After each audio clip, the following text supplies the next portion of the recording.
Welcome to the 117th edition of a Thanksgiving tradition. It's Wellesley versus Needham, the annual football classic, broadcast on both the Wellesley channel and the Needham channel. Hello, everyone. My name is Mike Levin, joined by Ben Mark and Chris Stevens. It's a very interesting year, a little bit different than last year. Needham came in the favorite last year. This year, both teams have had a little bit of injury problems. Chris, why don't you tell us a little bit about how Wellesley season's gone? Well, it's been a tale of two seasons, Michael. And the Wellesley Raiders started out 6-1, looked like they had some real playoff hopes, and then all of a sudden the last 3 weeks things have just turned south on them. They've had a lot of injuries. Nick Ravito's out of the contest. They've got several starters that would have been starting now that are not in the game. So the Raiders hope to be able to rebound from 3 straight losses and try to be able to win here against Needham. And the Needham Rockets have had some injury problems as well. Ben Mark, they come in 4-6. They almost came in 3-7 2 weeks ago. A tough one at Weymouth. Tell us a little bit about how the Rocket season's gone. The injuries came early and often, Mike. And the first one, and probably the one that hit the hardest, was Kevin Juergens in the first week of the season when he dislocated his shoulder. He's a team leader. They lost Chris Shan for a little while. They've lost John Maxwell. They've been without all three captains at one point during the season. A very, very tough thing for a young team and a rebuilding team. Needham has still done a good job. They've been in every game with the Herget opponent at some point, and the Herget division has been very strong this year, so expect good things from Needham today. It's been an up-and-down season, but I think they're going to be ready to play. Now, we had a little bit of a big tragedy this week as it relates to the Needham Rockets. One of the tri-captains from last year's record-breaking team tragically passed away, Greg Gatto. And Ben, you knew him better than any of us. I know you have a lot to say about it. Well, this was a very, very tragic occurrence, Mike and Chris. It affected members of both the Needham and Wellesley community. Sorry for looking down. I just didn't want to say anything off the cuff. I know personally for me and for many of the students at Needham High School, and I'm sure many at Wellesley High School too, it's been a very tough couple of days. Greg was a superstar athlete who was very humble about his accomplishments and was a kind and passionate person. 20 years from now, I know when people think Needham High School, the name Greg Gatto is going to be synonymous with Needham High School athletics. And our condolences to the Gatto family from all of us here at the Needham channel and Wellesley channel, and all those who are mourning right now. Our condolences to them too. Just Greg was a great person. I knew him pretty well, and I miss him, and everybody does. Now, Chris, obviously from the Wellesley perspective, a tragedy. You knew him as well. Yeah, Greg was a kid who came up through the Pop Warner program, the Needham Wellesley Pop Warner program, which has really been kind of the starting point for so many of these kids, not just at Needham and Wellesley, but many private school kids. And I mean, Greg was in that same backfield with Darren Gallup, who died tragically 2 years ago, and Jamie Walker, who's gone on to do great things at Bates. And it's a tragedy certainly for the community, and unfortunately they say things happen in threes, and there have been 2 other tragic deaths in the last 24 hours as well, and including a sophomore at Wellesley High School, Jenny McPhee, who died tragically yesterday. So this is, I'm all dressed up for Thanksgiving, and I got the turkey in the oven, and the kids are on the field playing the games, but folks out there, I know you just keep in your prayers the families of these kids that are affected, because it's a tragedy for the entire communities from everybody involved. Absolutely, no question about that. Well, we're going to try our best to be a little bit upbeat, because this is a Thanksgiving tradition, the 117th playing of this game. Right now they're doing starting lineups. You can hear Mr. Needham himself, Mike Riley, on the PA announcing down there, but we're getting ready for this game. We mentioned a lot of injuries for both teams, but the Rockets' starting quarterback Pat Hart, who was injured a couple of weeks ago, Ben, is going to be starting in this game. We thought it was going to be Rich Mazzola. What have you heard about Pat Hart? Pat Hart, a couple weeks ago, the news looked grim. His left hand, I believe, was broken or fractured. I'm not exactly sure, so I'm not going to make that a fact on either one. Was not supposed to be able to play. A very crushing blow for a quarterback who's done a great job this year as a senior. However, they've wrapped up that hand. It's his non-throwing hand. They've wrapped it up. He's casted, and he says he can play, and he's ready to do it. He went from doubtful to questionable to probable to playing, so we'll see what happens. Well, I think it was Duffy Daugherty of Michigan State, Mike, that said football is not a contact sport, it's a collision sport, and there have been a lot of hard collisions in the Bay State Conference this year, and it's taken its toll on a number of these kids. From the Wellesley side of the ball, the 6-4 Raiders have lost 3 games in a row. They're missing 7 starters on the offensive side of the ball. They're missing 5 or 6 starters on the defensive side of the ball from kids who would have been starting in this game at the beginning of the season, have everything stayed as it needed to be. Nick Ravito, just a terrific young man, number 44. We're going to stop for an announcement in the stadium. We are going to cut it to Mike Riley. Students, the lives were taken away at a young age. Today we will honor a Wellesley student and a Needham Middle School student, especially a member of the class of 2004 at Needham High School. He was the captain of the 2003 Needham Rocket football team, the best record ever in school's history. Please join his former teammates, the senior members of the team of 2003, as they honor number 44, Greg Gatto, in today's official coin toss ceremony.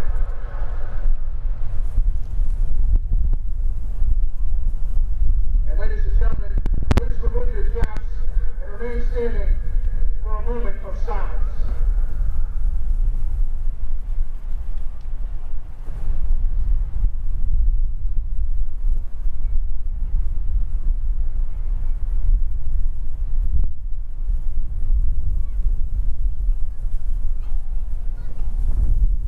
Thank you. Please remain standing and face the flag at half-staff on top of the hill as we honor the country that presents our freedom every day. Join us with the Needham High School Marching Band, led under the direction of Mr. Jerry Needham, as we honor our national anthem.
Here at Memorial Field in Needham, the 117th game between the Rockets and the Raiders about to get started. Mike Levin, Ben Mark, Chris Stevens here with you for the broadcast. Special dual broadcast between the Wellesley channel and the Needham channel. Mike, how ironic that the name of this field is Memorial Field, and certainly a wonderful tribute to Greg Gatto. And you know, folks, football is something that brings a lot of people together, and it's always been a great tradition on Thanksgiving morning. It's a very, very different morning for everybody on both sides of the ball. So we're going to do our best to call this game. But these two programs that go back so far have been linked together because Wellesley is really West Needham, as we all know, and the kids grow up together. They play in sports together, and then they have a wonderful rivalry. But again, I don't know what more to say other than it's Thanksgiving, and happy Thanksgiving, anybody, and just hold your kids close. That's what you need to do. Absolutely. And Ben, I didn't expect members of the class of 2003 to be out there, but that was very nice to see. It was very nice, very emotional. I know watching that out there, but yeah, it was very good to see, and I think it's an inspiration to both teams to see the support that everyone has for the Gatto family right now at this hard time. But yeah, football will be played today, so we will go on with it and see how we do. There's Pat Hart throwing on the sideline right now, as the captains are out in the field. Pat Hart, we're going to see how he does. Well, he's doing. Look like I hope he doesn't do his Brett Favre imitation. I think Favre played with a broken hand and had some of his best games last year. If you're a Wellesley fan, yeah. But great to see Pat back on the field. You see the co-captains on the field for the Raiders: number 5, senior Ted Savetti; number 34, Drew Petzing; and number 81. Jake Murphy. We mentioned Jake Murphy has just accepted an appointment to West Point. He'll be going to West Point to play some lacrosse and serve his country. So from the Wellesley side, those guys have been great leaders all year long. One of the three captains isn't playing for the Needham Rockets, and that's, of course, Kevin Juergens. At one point during this season, all 3 of the Needham captains were out, Ben. Juergens is one of the guys that Duffy said probably one of the best blockers he's had in the past 10 years of Needham High School, although he hasn't coached all 10 years, from the last 10 years that he's seen. as both teams are very excited right now, ready to go. The other Needham captains, John Maxwell, who was hurt twice. He had the same exact injury. It was unbelievable. And Chris Sheehan, he had some injury problems as well. I was here 2 years ago in that snowball when Maxwell was a sophomore. He played like a senior. He seems to have been here a long time. He really has had such a wonderful impact on this program. So it's great to see him out there. If you're looking for keys in this contest from a Wellesley standpoint, on the offensive side of the ball, the Raiders have struggled throwing the ball this year. They have a great tight end target in 6'4", 230-pound Jake Murphy. If Savetti can get the ball to Murphy to break up the linebackers inside, that may open up the running game for the Raiders that are really depleted. They won't have Nick Revito. Look for number 41, Andrew Elfman, to be the key running back, and number 34, Drew Petzing. And Ben, keys for the game for Needham. Keys for Needham is to have another strong first half. Now, Needham has not scored more than 14 points in a game all year, but they have 4 wins, and that's a credit to this defense. Bobby Riley really has anchored that defense this year. Chris Sheehan, of course, and John Max, of course, the inspiration, and they've played unbelievably too. But Bobby Riley has been unbelievable as a junior. 20 solo tackles against Norwood a couple weeks ago. When you have Mike Young coming right at you all day. And on the defensive side for the Raiders, while they were good defensively early, they've given up more than 100 points in the last 3 games. So, again, for the Needham Rockets, the defensive secondary has been particularly vulnerable with a lot of injuries back there. We'll see if the Rockets and Pat Hart are able to exploit that. Now, briefly, before we mention the defense, Ben, for Needham's side, James Nah, who was hurt at the very beginning of the year, he's been one of the keys to this Rocket team on offense. But for defense, what are we looking at? For defense for Needham, we're going to be, or is that what we're looking at? Defense for Needham? Defense for Needham. Defense for Needham is going to be a key game for the secondary. I think you have Abel Samet back there, Ryan Harrington, Miles Walker. Harrington's only 5'7", and yet he's gone up against huge receivers all year. So we'll see what happens. What does Wellesley have in terms of receivers on this team other than Murphy? Well, we'll talk about it in a second. Nick Linkow, the sophomore, is going to be kicking off for the Raiders. All right. I'll turn it over to you, Mike. Thank you very much. Back for the Rockets, I believe we have Harrington. And it's Harrington that's going to take it. At the 15, crosses the 20 to about the 25 before he is taken down by a host of Raider players. Looked like Jack Morrissey, number 28, was in on the action. And Jake Murphy, number 81, the co-captain. So it'll be 1st and 10 for the Rockets. They've had some trouble moving the ball this year, although if they can get things going early, they've had some success. But again, Ben, you mentioned the most they've scored this year, 14 points. James Nah is going to have to be a big part of this because we don't know what Pat Hart's going to be able to do throwing the football, having not been in there for a couple weeks and with that hand how it is. But we have to watch how's he going to hand the ball off to his right side when he has to give it with his left hand. Set that Raider defense for you. Jake Murphy across the front, number 81, 300-pound, number 78, Thomas Claiborne, number 77, Ev Perry, a senior's in there, along with number, looks like 50, Connor Stevens at the other DN. So here we go, 1st and 10. Hart gets the team set, 2 men in the backfield. Handoff goes to, that's number 36. It's not James Nah. It's Miles Walker. That's Miles Walker, he's had a chance to play a little bit, Walker, the sophomore for this team. It's a gain of a couple of yards. Didn't see who made the tackle. Looked like number 34, Drew Petzing, was in there along with number 77, Ev Perry. Petzing is very, very active in there from his middle linebacker position. He's an undersized middle linebacker, but he's a good one, along with number 19, Darrell Warren. You'll hear those names a lot today. I'm not sure why we don't see James Nah in the game right now. Might be a little banged up. 2nd and a short 8. Handoff goes to Sheehan, who slips a tackle and gets taken down on the far side after a gain of about 3. Yeah, Jack Morrissey, number 28, made the initial hit. And then, again, I'm sorry, it's actually Peter Conley, number 56 at the DN, not 50. He was in on the play, and then Thomas Claiborne mopped up. There's Matt Clifford there on the line, and Bobby Riley making that hold. Bobby Riley's become a very good blocking tight end this year. Again, you see there at the end, nice job by Morrissey of hitting him at the point of contact. It'll set up a 3rd and 5. I don't know if James Nah isn't playing today, but usually you'd see him in here on this first drive. That is a bit of a surprise. Rockets playing with 3 men in the backfield right now, and they will hand it off. I believe was that Sheehan on the play? Let's take a look. Number 35. It's Walker. Oh, it's Walker again. Again, Darrell Warren coming in there, and it looks like it may be just shy of the 1st down. It could be a 4th down. We'll see if they want to gamble early. It does look like. Here's the replay. They're going to measure. I thought he came up short, at least initially. It seemed as though he's about a yard short. Well, that's Miles Walker in there. Jamie Walker, his older brother, just did such a terrific job here. What a legacy he left here. And Miles had a great great freshman year, and boy, he's getting a chance to shine right here, right from the get-go. Yeah, Walker's had a chance to play because of some injuries to Na, and actually the Rocket backfield has really been banged up all season. Brian Kavanaugh was playing in the backfield for Sheehan when he was hurt. 4th and inches, and I don't see any punters coming out. So right off the bat, Dave Duffy from his own 35-yard line is going to say, hey, we're 4 and 6. Why not go for it? We're at home. Now, normally Absolutely. this is the type of situation where you'd see Pat Hart sneaking, but with that hand the way it is, I don't know if they do that. Look for an inside handoff to Shan. So 4th and short. I'd say 4th and inches on this play. Handoff goes to Walker. He pushes through. He's close, but I'm not sure if he got it. I think he looks like he got it. Looked like he got over the 36-yard line, which is where he needed to go, and I believe it's a first down for the Rockets. And it is a first down. Well, that's what Mike Riley says. Let's see if they give a measurement. They are. Well, nope, it's a first down. All right. We're going to do have a first down. It's a 1st and 10 for the Rockets, so they come out. The Rockets come out quickly. And again, we haven't seen Hart put the ball in the air yet with a muddy field. They're playing, now here it comes, naturally. Absolutely, he's rolling out. Hart looking for, is that? Great job, What nice a catch, throw by Ryan Hart. Harrington. Excellent catch by Ryan Harrington on the near side. Caught it at about the 43. Be just shy of the first down, Andrew Elfman with the tackle, but I thought Hart did a terrific job of rolling out there, avoiding Darrell Warren, who was chasing him, and he put it right into Ryan Harrington's hands. Good catch by Harrington. Yeah, and Hart has been rolling out all season. That little rollout to the right, he's done a great job of still making an accurate pass. And Ryan Harrington's got great hands. He hauls that thing in. So it'll be a 2nd and 2 after a pickup of 8 yards by Ryan Harrington. Handoff goes to Sheehan, who pushes through to almost the 50-yard line, about the 48. It'll be a first down for the Rockets.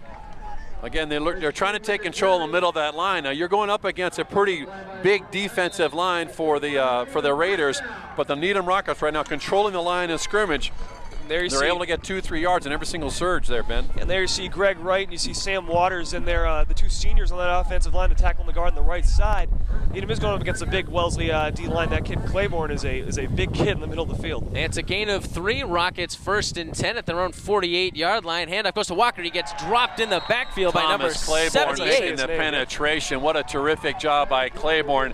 He's got some D1 programs taking a look at him. He's about 6'4", 305 pounds, and he's quick. That'll be a loss of 2 on the play for Walker. You'll see Thomas Claiborne elude the blocker and come in and get him right around the waist and roll him down. That's a lot of beef to pull down. Sam Waters has a tough task taking on Claiborne today. So it'll be 2nd and 12 after, actually almost looks like a 3-yard loss. 2nd and a long 12 for the Rockets. 2 men in the backfield, 1 man on the far side, and it's Harrington. The play action pass. Hart rolls out. He's got a man coming through. He's going to have to throw it away out of bounds. He had number 81, Jake Murphy, on his heels. Yeah, Murphy was pursuing him. It looks like they want to roll out there a lot to their right. And with 8:37 and no score in the first period, I love what the Rockets are doing. They're mixing up with runs to the left side, the right side, a couple of rollout passes, really keeping that Raider defense on. And it's something you haven't seen a lot of, Ben, this year. The Rockets do not pass that much already. They've attempted, 3 passes? 3 passes, especially, I mean, last week, or 2 weeks ago, obviously, with Weymouth, they attempt maybe 4 passes in the snow and the sleet on Friday night. But yeah, Coach Friedis, the offensive coordinator, has been mixing things up a little bit. And it's got Wellesley guessing right now. Well, but at this point, we still have a 3rd and 12 for the Rockets. They have 2 men in the backfield. Harrington on the near side.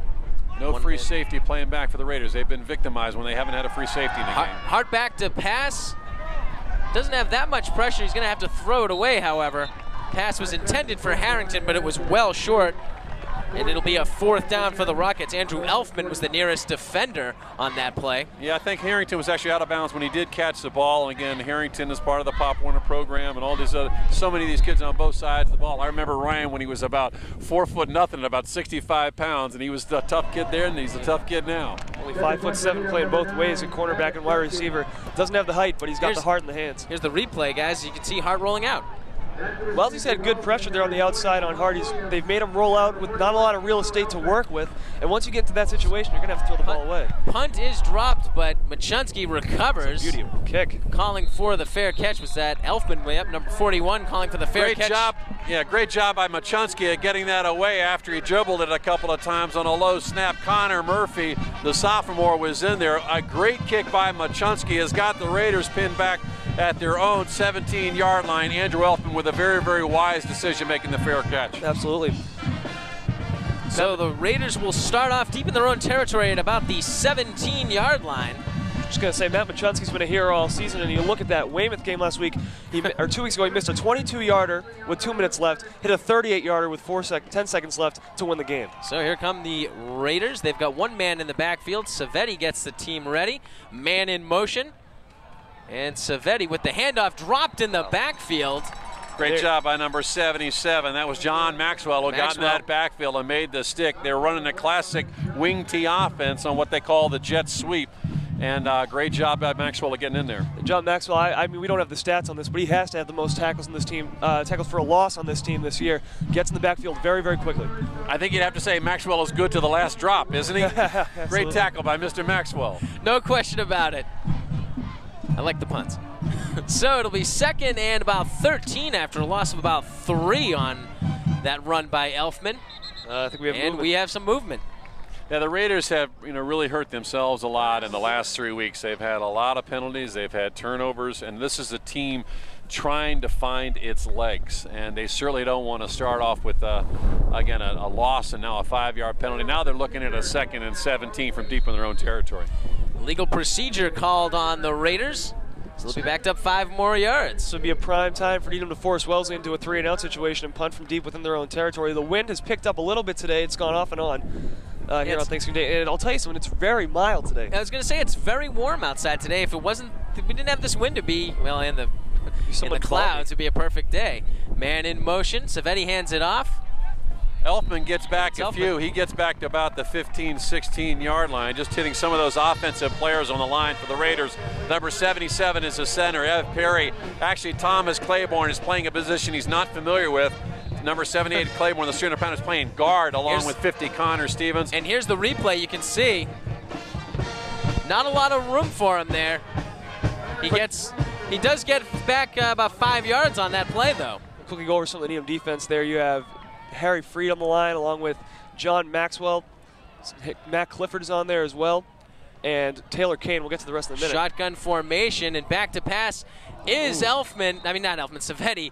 Nearly picked off right there by Chris Sheehan, who turned around, almost got it, might have even got a hand on it, but it's incomplete. Really, Ted Savetti is a classic drop-back passer, and in the wing T offense, a lot of his skills are really underutilized because this is the offense that they're running. But when he gets into that shotgun formation, he can be dangerous. He just hasn't been able to open up for a big game. Now here comes Ryan Herring to return this punt. He has had some flashes of brilliance returning kicks this year. He's also muffed a couple, so it will be interesting to see. So here's the punt into the wind, as you correctly stated. Harrington's going to let that go. It's going to be down at about the 46-yard line of Wellesley. So the Rockets will have excellent field position. We'll see if they can do anything with it. They've had excellent field position before, Ben. They have, and they're going to have to use it to their advantage here. Remember, this offense has not scored more than 14 points in a game this year, so field position has been key. Well, they got terrific field position here. Again, Andrew Elfman pressed into duty when Mike Stone is really gone for the season as the punter. Did not get a good leg into it, but he's kicked into a pretty brisk wind, and it looked like more like a sandwich there at the 46-yard line. And there's a sand trap down there right now. These guys work the field over pretty good. So it'll be 1st and 10 from about the 46. Hart back to pass. Rockets pass it. Screen pass goes to Sheehan, and he's not going to get much. I'll be surprised if he even got back to the line of scrimmage on that play. Looked as though he had Riley right down the middle of the field. I don't know if we can get a look at that, but regardless, it looked as though we might have had Riley down the middle of the field. But still, that screen pass has worked pretty well this year to both Shannon when Brian Cavanaugh was not injured. That screenplay worked pretty well. That was kind of watching a painting unfold. It just took a little bit long for the canvas to dry there because by the time that they really got that screen going, the Raider defense was able to recover. Again, they've been victimized by misdirection several times, and that time they stayed home. So a 1-yard loss on that play. Rockets now 2nd and 10. They're overloading this near side right.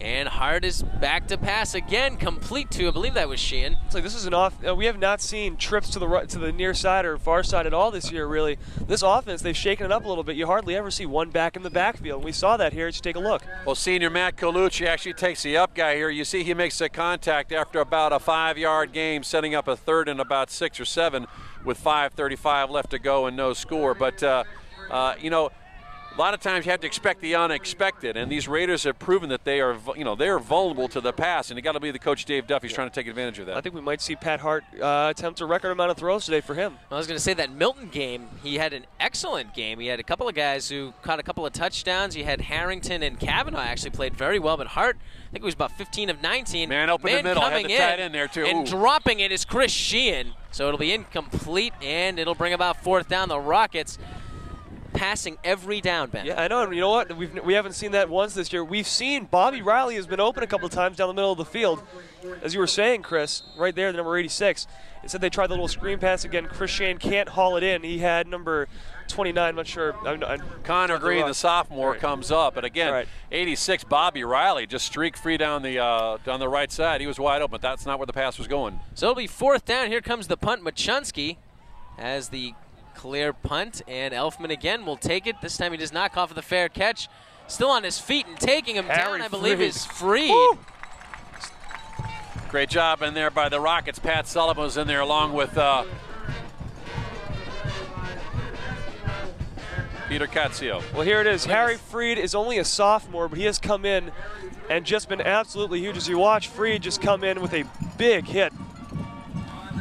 So the Raiders will have it at about their own 13-yard line. So again, the Raiders are backed up within their own, their own 13 now, but they've had to deal with field position within their own 20 both drives so far. And that was a spot that usually you might see the Needham Rockets go for it, but I agree with the decision making here. Let's back Wellesley up, see what they can do on offense. So they've turned the ball over a lot, and I know Dave Duffy's probably seen that. Here comes the handoff, goes to Elfman. He gets a couple of yards. He'll get about, I'd say at least 5, if not 6 yards on that run. Good blocking that time on the left side of that line. Number 73, Gilbert Placide, along with number 78, Thomas Claiborne, and 77, Ev Perry. That time, if the Raiders are going to be victorious here today, they really have to establish their running game and take control of the line of scrimmage. So it'll be 2nd and 5 for the Raiders. Still no score here. First quarter action. A little bit less than 5 minutes to go in this opening quarter. Needham and Wellesley, the Thanksgiving tradition here on the Needham and Wellesley channel. Again, it's on the carpet. Dropped the ball. They've got it. Say they have it, and they do. And that's exactly what Coach Dave Duffy was thinking about. Why go for it? Give the Raiders decent field position.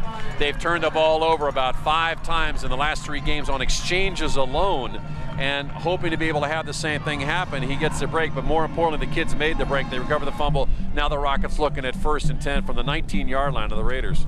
Matt Crimming's a fired-up senior here in his last game as a Needham Rocket. For all these seniors on the field today, playing with a lot of passion. See, I love calling this game with you guys because you guys take all the stats and everything. I'm just sitting up here having a good time watching you do your work. Well, you know, Ben's a writer for the Needham Times. I do a lot of the highlights for the Needham channel. So meanwhile, James not finally into this game. He's going to get a couple of yards, but only because of the tackle. He should have been dropped in the backfield.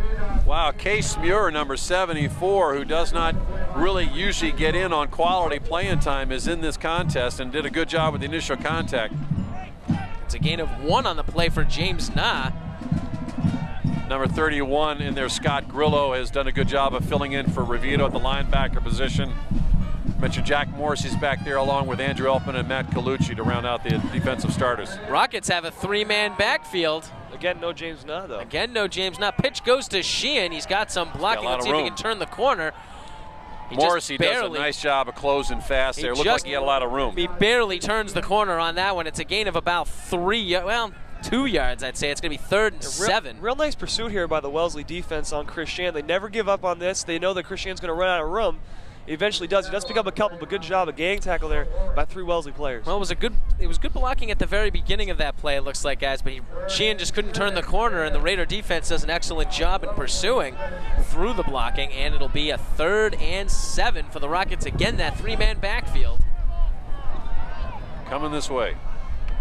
And play action. He's got Riley And meanwhile, we should mention that that's Rich Mazzola, who throws it what a catch. in the end zone for a touchdown. Is that Bobby Riley? That is You know Bobby it's Bobby Riley. Unbelievable. This kid has made amazing plays all year. He's got a very happy brother to the right of us, Mike Riley, who just called that one. What a catch. He never seems to give up when a ball is tipped or deflected. We've seen him make interceptions just like that this year, and he gets him off on the right foot. I'm not going to cry. I'm not going to cry a foul here. It'll look like that when Riley gets back here, they get this in the shot. He grabs him by the pad. Don't quite catch it, but Bobby Riley with a terrific job of reacting to the ball. One of the Wellesley fans down here upset, but Mike Riley, his brother, says, "Be quiet. That was a good catch." Well, you know, it's favoritism on both sides. It's allowed. It's allowed. It's Thanksgiving. Why not? We are now. You know what? This is going to get taken back. This is coming back. Wow. Yeah, I thought that I mean, He did sort of I reach can't over. believe it took them so long It definitely- to make that call it definitely because looked Bobby like it definitely could have grabbed been. him by the shoulder pad, but I thought that they had let it go because I didn't see any laundry on the field. Of course, I'm a couple French fries short of a Happy Meal up here, and we're about a $7 cab ride, but big break for the Raiders. Absolutely. It will be 3rd and long here. 3rd and about 22 from the 31-yard line. And Hart is back in. He's got a man. Wings it, and Riley just fell down. And it'll be 4th. Well, I got to tell you guys, I know you haven't seen this much passing by this Rocket team. I love the play calling right now of the Rockets. They're going, you see this pass here, and he throws off of his back foot. Riley slips. It looked like it might have been a bit errant anyway. But, again, they're mixing up the play so much. They're keeping the Raiders' defense off balance. Riley fell a little bit on that dirt in the middle of the field.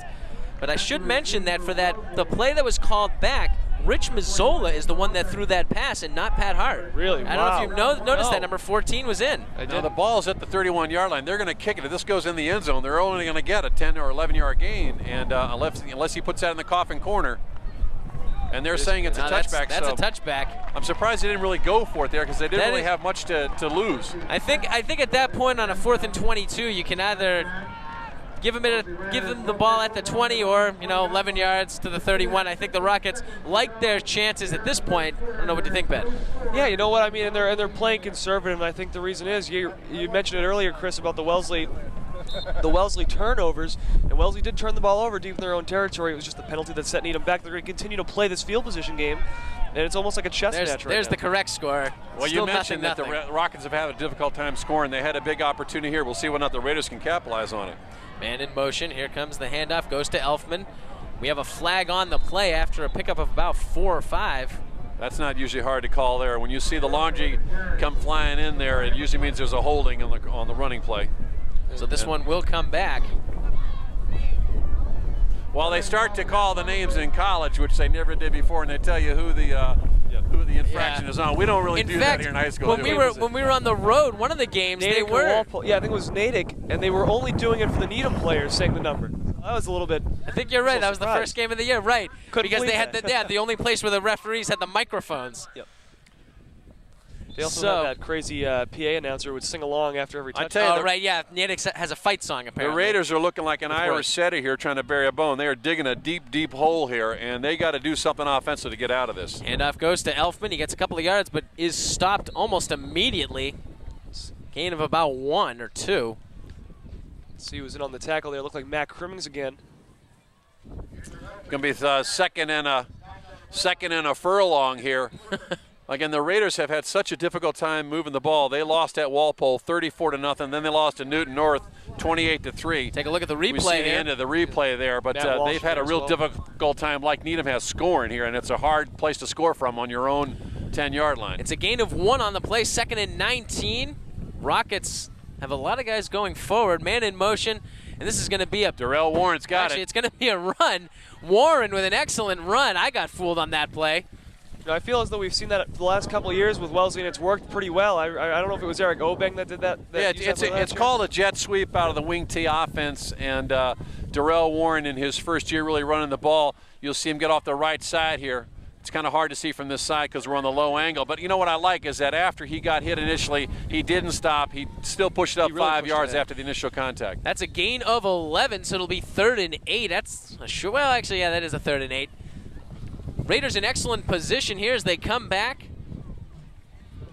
Matt Colucci split wide to the near side. He sometimes likes to run the slant play or the out. And they are, well, Savetti tries to get it to Salucci. It's incomplete, goes out of bounds, so it'll be 4th down once again. Now, again, it's always easy to sit up here and speculate, but on that was basically a 5-yard button hook. They needed to go 8 yards on the play to get the first down, and on a 3rd down, why not get past the line of scrimmage? That's something that's always been said in football. If you need 8 yards, why would you throw something that's only going to get you 4 or 5? So here comes the punting unit. Harrington's back deep again. Continue to see this game being played inside, inside this side of the 50. There's the kick. It's short. Elfin really struggling with this punting game. The wind caught that one. It bounces, takes a couple of Wellesley bounces, and goes out of bounds at about the 47-yard line of the Raiders. So the ball has barely been in Needham territory this entire game. Well, I got to tell you, for you kids out there that want to be punters, and a punter is a great position to have because there's not a lot of contact in unless you get roughing the punter. But you got to point that toe when you punt. If you don't point the toe, then that ball is going to go straight up in there, and that's what happened to Elfman. And I mean, he's been thrust into a position that probably he wasn't ready to play earlier in the year, and the wind can't be helping him either. The only thing you've got going sometimes in high school football is the bounce. The ball might bounce more than it goes in the air. Less than a minute to go in this opening quarter. Rockets start, and Hart back to pass. He almost slips, gets it to Sheehan. It's complete and barely gets back to the line of scrimmage as Sheehan fell down immediately. Nice job by Hart then again of eluding Jake Murphy, number 81. You take a look at the replay here. It is mushy in the middle of that field. We had a lot of rain yesterday, folks. That's why these kids are having a hard time with their footing. Hart's been facing a lot of pressure so far. He's done a nice job with it, though, getting the ball just out just before he's about to take the hit. It's a gain of 1 on the play. Sheehan now has 3 catches for 5 yards. All of them have been short. And the Rockets now 2 men in the backfield again, Walker and Sheehan. So again, Ben, we do not see James Hart back to pass. Here comes his and he almost slips. Looked like number 81 there for the Raiders fell. This one's going out of bounds.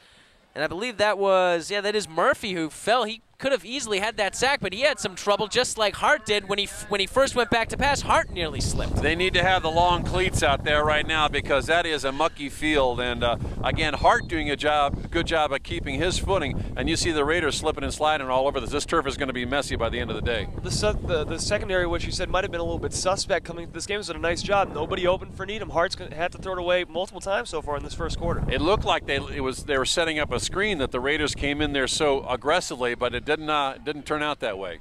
3rd and long. This may or may not be the last play of this opening quarter. 6 seconds left. No score here on Thanksgiving, the 117th playing of the Needham Wellesley football game. And here comes Hart. He's going to hand it off to Sheehan.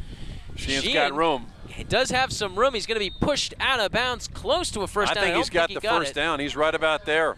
But that is going to do it here in the first quarter. We're going to stay with you. Well, this should look more like a soccer game than it will a football game from a scoring standpoint. We saw, I think it was BC and CM yesterday or whatever it was a 7-6 game on a Medi field. And with 2 offenses that have been struggling, we didn't expect to see a lot of points put up, but certainly the Rockets had an opportunity they weren't able to convert. You got to just believe that some misdirection play is going to open things up, though, Michael. There's going to have to be one key play, one significant play. It looked as though it might have been the Bobby Riley play in the first quarter. However, that wasn't the case with the offensive pass interference. And this game has just been going, we've seen back and forth action here. 3-and-outs, punt, 3-and-out, punt, and something's got to give. Wind is picking up here at Memorial Field. We got an El Nino thing going on here. Hey, while we got a little break of the action, I certainly want to pay tribute to the Wellesley girls soccer team. They ran the table in the playoffs, giving up only 1 goal in 5 games to capture the Division II state title at Worcester State against Belchertown. And on the exact same day, the girls cross-country team won the Division II state title as well. So it was a big day for Wellesley women and Wellesley girls. And the Raider boys are hoping that maybe they can step up here today. Well, that Wellesley cross-country team, I'll tell you, I run cross-country, and watching those girls run, they absolutely dominate. It's a great team they got. Alexander Krieg and Brielle Chabot and Ryan Jane Jacoby all did great, and the underclassmen did as well. So they should be a force to be reckoned with in the future. Again, if you look at this Bay State Conference, you got Walpole girls winning the field hockey title. The Newton North boys won the cross country, and the girls won the cross country titles in Division I.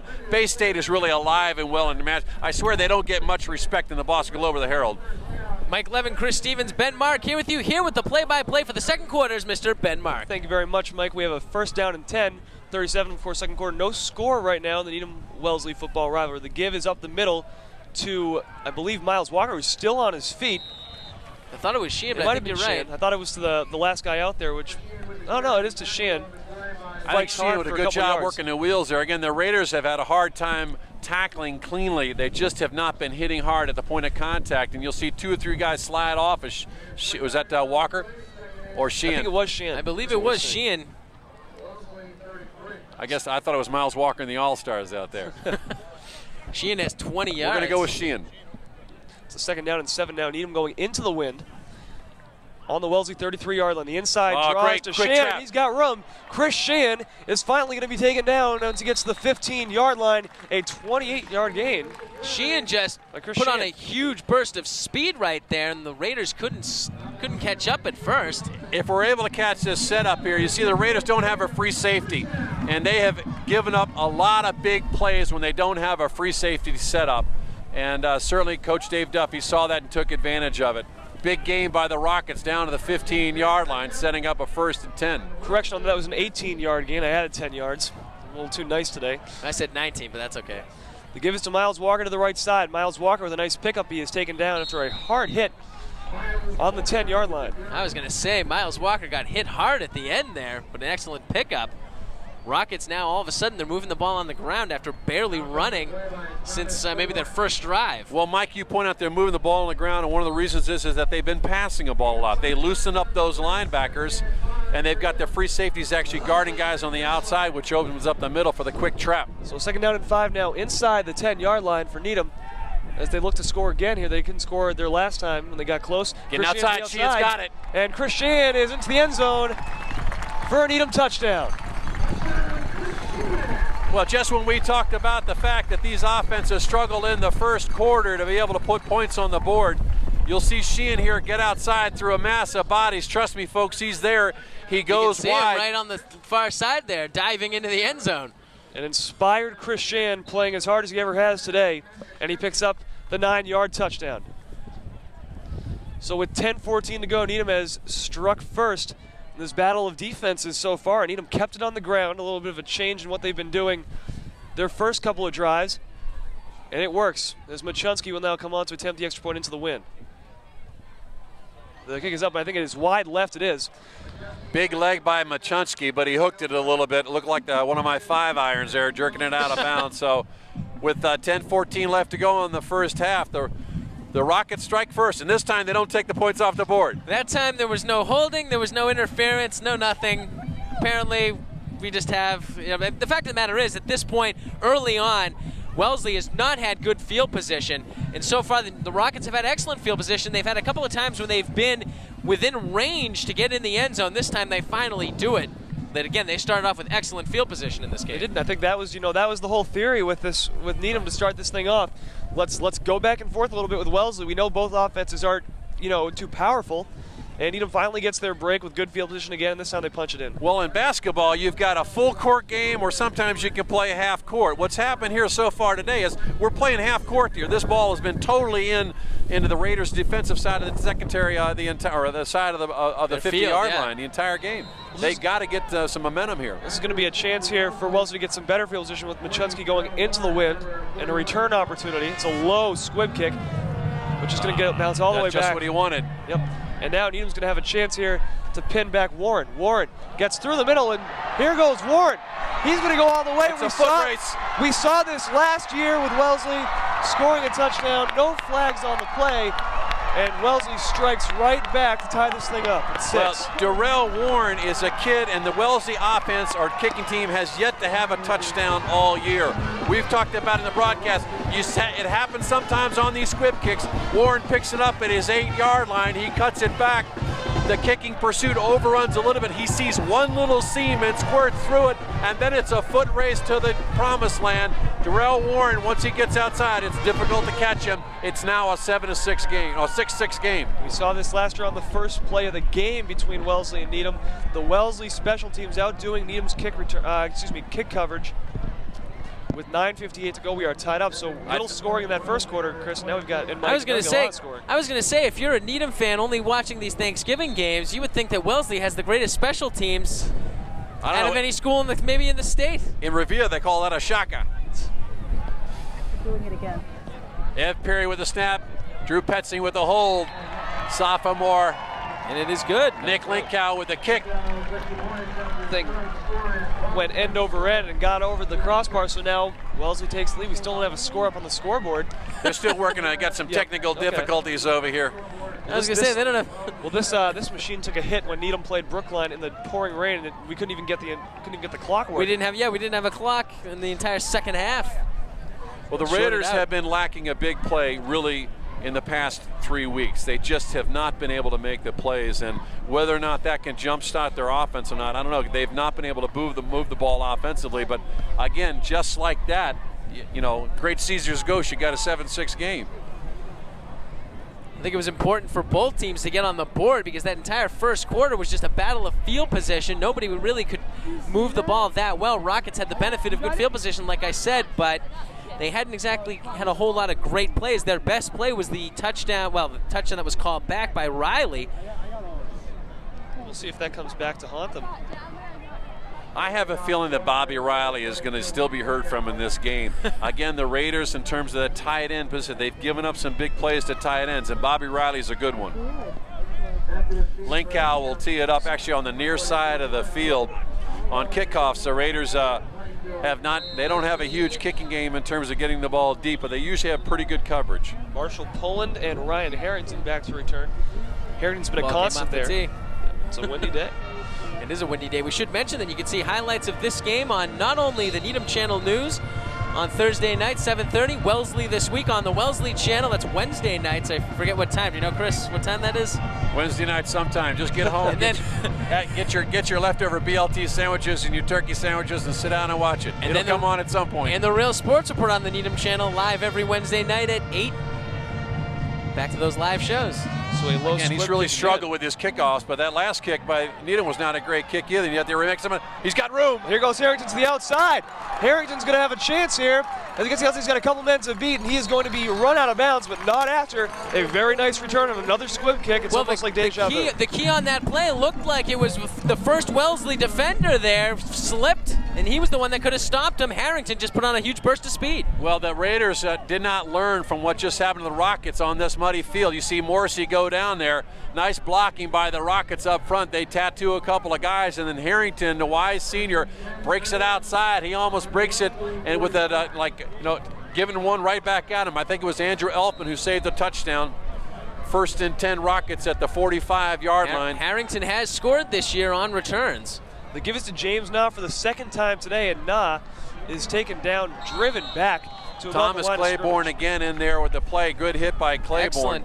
Excellent play by the Raider defense right there. James Nah, I can't believe they actually got a couple of yards off of that. It looked like he got pounded as soon as he hit the line, but I guess on the push he was able to get about 2 yards. You see Jake Murphy go out off the field there. It looks like he's got an equipment issue. Brendan Kelly comes in to replace him on the defensive line, so with 2nd and basically 9.5. And just as soon as Nah is out again, and there's the wind. 2 backs in the backfield for Needham split. On 2nd down and 9 from the 44-yard line. 7-6 the score, Wellesley with the lead. The give is to Chris Sheehan. He's going to try and bounce to the outside. He's going to be able to do it. And Sheehan will drive ahead close to a Needham first down. It should bring up the answer, my friend, they say is blowing in the wind, and that time Sheehan did a good job of kicking it outside and almost picking up the first down. That was an excellent play by Sheehan. Sheehan is just playing with so much. I don't know if it's emotion or he's just unbelievable today. He's had speed, which he hasn't had the entire season. You can take a look at the end of this play. Sheehan, actually this is the beginning of the play, missed tackle right there, but Sheehan just powers through. Ultimately, they take him down, but not before he gets 9 yards. A lot of emotion, a lot of passion put into this game on both sides. Third and short, quarterback sneak. So Pat Hart, I think he's got it. All he had to do was get over the 35-yard line. That should be a first down, and they're moving the jewelry. So Hart with that wrapped up left hand goes straight to the heart of the Wellesley defense and picks up enough for the first down. We'll keep the clock moving, approaching 8 minutes to go in this opening half. I'm trying to see how much that was. I guess it was just a 2-yarder, I guess. Needham sharing the wealth right now on the ground. 8 minutes to go in this first half. Needham would love to be able to strike back. No question about that. Oh, man, Claiborne, big-time hit right at the line of scrimmage. Sheehan just had nowhere to go right there. Claiborne came right through and stopped him. Nowhere to run, nowhere to hide. Claiborne, the 300-pounder. He's very quick off of the ball. And he made a nice play at the line of scrimmage, setting up a 2nd and 10. That's a difference maker on your defense right there when you can clog up the middle as well as Claiborne does. Great hit by Claiborne. I'll note that number 43 is into the contest for the Raiders. That's Mark Snickenberger. He's a sophomore, younger brother of Alex Snickenberger, who had a all-star career at Belmont Hill. 2nd down and 10 from the 34-yard line for Needham. They have 2 backs in the backfield. Hart is going to give it to the 2nd man in. That is Miles Walker. Snickenberger and Petzing. I think that this team with Mark Snickenberger, the game, is going to be even more solid. He's just got great instincts at that middle linebacker position. You see him and Petzing making the play there. But mark this point on the defense. With Mark Snickenberger in the game, I think that this is going to make a big difference in that middle. Rockets, after passing it a lot, they've been having a lot of success on the ground, but the last couple of plays, the Raider defense has just completely clamped down. Well, if they try to pass, it's into about a 30-mile-an-hour gale. It's a lot easier to pass it in the first quarter when they had the wind behind them. And they will not pass. They're going to go to Chris Shannon and get to the outside again. Linebacker let him get outside again. Absolutely incredible run. However, we do have a flag on the play, and I think it's going to be a holding call on the right side of that offensive line. Could have been Greg Wright with the hold. Could have been. It's definitely coming back on the hold, so that's a tough break for the Rockets. And guys, early on, the Raiders did not get a whole lot of good breaks, but all of a sudden, Raiders having a lot of good luck. Rockets are sort of shooting themselves in the foot. Let's take a look at if you see who the hold was on. It's kind of hard to see because the ball goes to the other side. Again, somebody gets an 8th period for holding there, but the Raiders are certainly benefit there because the Rockets can get outside, and what the Raiders have to do is the defensive ends have to contain and the outside linebackers have to contain, and they're not doing that. Have you noticed whenever they go to one side, they always go to the far side, and our cameras are all on the near side, so we can't get a whole lot of great close-ups because they keep on going to the far side. Then you have the Needham sideline on the near side. Yeah, that's a good point. Not going to get too much on the sidelines today. So this brings up Pink Floyd, the dark side of the moon, the other side of the moon. 3rd and 19, it's going to be Walker that goes out in motion. Hart is back to pass. He's got some time. He throws across the middle. He's got Max. Oh, there he is, Bobby Riley. What I tell you, that kid, he's a player. I loved him on the play where they took the touchdown away. They've been looking to get it to him ever since that holding call. Bobby Riley is on fire. He wants to do something big in this game, and he just did it. Bobby Riley has been one of the constants on this team this year. You can always count on him for a big play. Take a look at this catch. It's a great catch by Riley, but you've also got to give a lot of credit to Pat Hart, who threw that off of his back foot in the mud. He put it right where Riley could get it, and Riley pulled it down. And Shan's going to elude a tackle in the backfield, but he can't elude the second tackle. Peter Conley gets in there and forces him back inside, which was not happening before Scott Grillo comes and mops up. She had just lost almost 3 yards on that play. Almost 3. Clock continues to move with 5:40 to go. Now stay tuned for halftime. We will have the marching bands, I believe, of both Needham and Wellesley. Terrific crowd out here today, guys. You know, absolutely. It's always is. You can tell it's Thanksgiving because usually here at Memorial Field you don't have as many people. No, not at all. There's nowhere to sit. Far cry from this Brookline game. From the Brookline game we had here, where there were about 3 people in the stands. Right. Back to pass is Hart. Looking deep again. Oh, that ball was almost intercepted. Jack Morrissey came across there, looked like he had the pick. But again, it's a slippery ball. You can take a look at this replay here. Fake by Pat Hart. He rolls out. It's a tough throw to make. That is a very tough throw to make. Well, we call that, in Wells, we call that a waggle. When you run left and throw it across your body, it's a very difficult throw, but Hart is a seasoned veteran. He put it right there, but again, Morrissey just made a good defensive play. 3rd and about 12. Needham converted on their last 3rd and long. They had 3rd and 18. They went to Riley. Let's see what they do here. If they go to the air, they have Connor Sullivan to the far side and Ryan Harrington to the near side. I wouldn't be surprised if they went to Riley again. Riley slips, and they go right to him. Did he hold? No, he could not hold on. He dropped that ball. He never had it. Well, they do. They go right to the tight end, Bobby Riley. Quick hit across the middle. The ball was there, good throw by Hart. Again, it's a muddy day, and I thought Riley was going to make a terrific cast and a good hit there by the Raider defense to knock it out. Take a look, Riley almost held on. We can see Hart and Riley just almost has it even after that first hit. It Connor was actually stripped, but he never had possession of that ball. It looked as though he might have had never. Bobby Riley's brother, Mike did. Riley, who's got the in-stadium announcing, he's got the best view probably of anybody. He says he caught the ball. I was going to say, if I were Mike, I wouldn't be saying that he got it, because that could have easily been recovered by the Raiders. Well, he tucked the ball in. Take a look. I thought he would have lost it right here. If you look, the ball is still on the tips of his fingers. But now look here.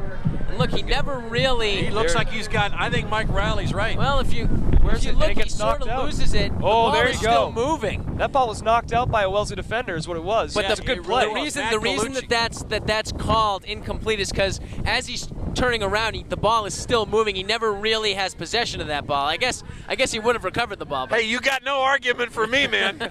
Let's just give credit to the guys in the truck right now. What a great yeah, that's great play. That's great instant replay, guys. Crew. And the great camera work on the sidelines there. I don't know everybody's name who's working the cameras. I know the Wellesley guys. I don't know all the Needham guys. We got Josh Eilberg standing right next to us. Ian Markowitz behind him. And we'll of course, try Eric Giselle, Tamara Green, Mark Mandel in the truck. We'll get every single name before we go, so we can. Jose Lapointe's our floor manager out here. Our field manager, our hill manager. Hill manager, yes. Today up on the hill here at Needham. I'm sure Richard Lindquist is somewhere. He's been at every game this year for the Needham channel. He's done a great job. The artist, Richard Lindquist, I like to call him. Ah, Richard's down on the field. Wonder if we can get away from him. Not now. Let's see. So 4th down and 12, and the Rockets are going for it. 5:06 to go, a pivotal play here. You might see Riley again. I'm sure Wellesley's going to be looking for it. Hart is back to pass. He's looking, he'll throw to Riley, who's got it. Bobby Riley got a little bit of room and got to the inside. Made a great catch and a nice throw by Pat Hart.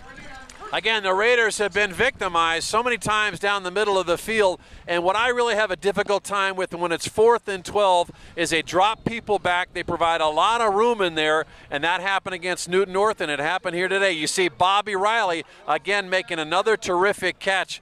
He's got 2 big catches on the drive and another near catch. 1st and goal for the Rockets. And what's amazing about that play is the Raiders had to know exactly where that was going, and they still couldn't stop him.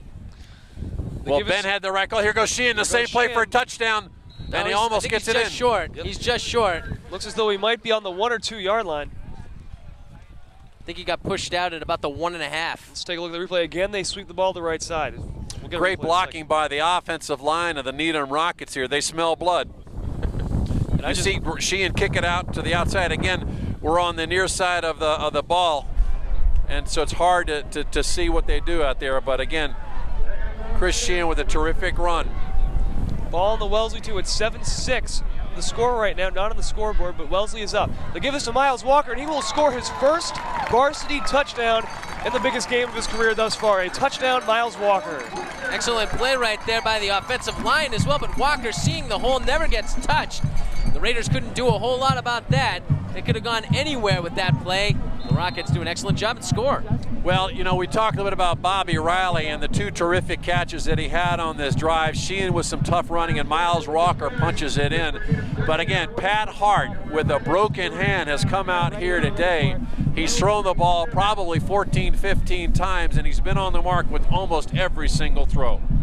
There you see Miles Walker get in untouched. A nice head down, powerful run. Kathy and Jamie Walker got to be very, very proud of their son, Miles. Of course, their daughter, Caitlin, a cheerleader, and Jamie now up at Bates, doing great things for Bates. Jamie Walker had 161 yards and 31 carries about on the, I think it was the last game of the season. He's up there with his former nemesis, Eric Obang. Oh, 428. Woo! We got a ball game. No, what? I thought you told me these guys had a difficult time scoring. I guess not today. I mean, the field position has helped. They still have not gone over 14. That's the magic number. Right now we're at 12, and I wouldn't be surprised to see Needham go for 2. With the wind with the wind not in their favor. Well, they missed the initial extra point opportunity, so it's now a 12-7, a 13-7 game. They'd love to. Well, it's 12-7 12-7 game. Right. While we're waiting here, just we'll hit this at maybe at halftime. I just got the printout of who all the staff is. We got Ian, we got Josh, we got a lot of people. We'll hit them later, but right now, big 2-point conversion opportunity. And Needham converted on a 3rd and 18, a 4th and 12 to keep this drive alive. A 3rd and 1 earlier in the drive. This one went pretty long, a 6-minute drive. Well, what I like there, as you recall, at the 31-yard line before, they punted the ball, didn't gain anything out of it. This time they went for it, and they scored a touchdown. So for the 2-point conversion, here we go. It's Pat Hart back to pass. He's going to roll to his right. He's got room. Hart's going to try. No, he's going to be drilled. Great stick. Absolutely. I think that might have been Elfman. I got to check. Andrew Elfman, I believe, number 41 with the initial contact. Darrell Warren also. So 12-7, they were able to keep him out of the end zone. Yeah, let's take a look at this as Hart is rolling out on the far side. Looks like he might have enough room, but he had Darrell Warren. 7 yards or so to go. It was actually Darrell Warren and Drew Petzing mopped up with the custodial duties, but it was Warren who with the initial hit. It was a big one. Darrell Warren is a junior, it says here. Yep. Doing a great job today. I'll tell you something, a name we didn't really hear much of last year, but has come onto the scene today and has broke out in a very important game to do so. He wasn't playing football last year, so It's been a real joy to have him join this program. Kid's worked hard. And again, a 92-yard touchdown return is the only score and the only offense that the Raiders have been able to muster. This Needham Rocket team is finding the holes in the Raider defense, and they're taking advantage of it, and they're doing it in the form of Pat Hart to Bobby Riley. There's the man to watch, Warren, as he returned the last one for a touchdown. Needham's going to probably try to avoid him on this one. Well, if you remember, I don't know if you guys, this game may turn into the life of Riley, and if you're a Raider fans, what a revolting development that is. Now, you got to be really old to know what that is. That was a TV show back in the 50s. Mike might know. I'm not aged yet. Didn't watch it much on Here comes Elfman.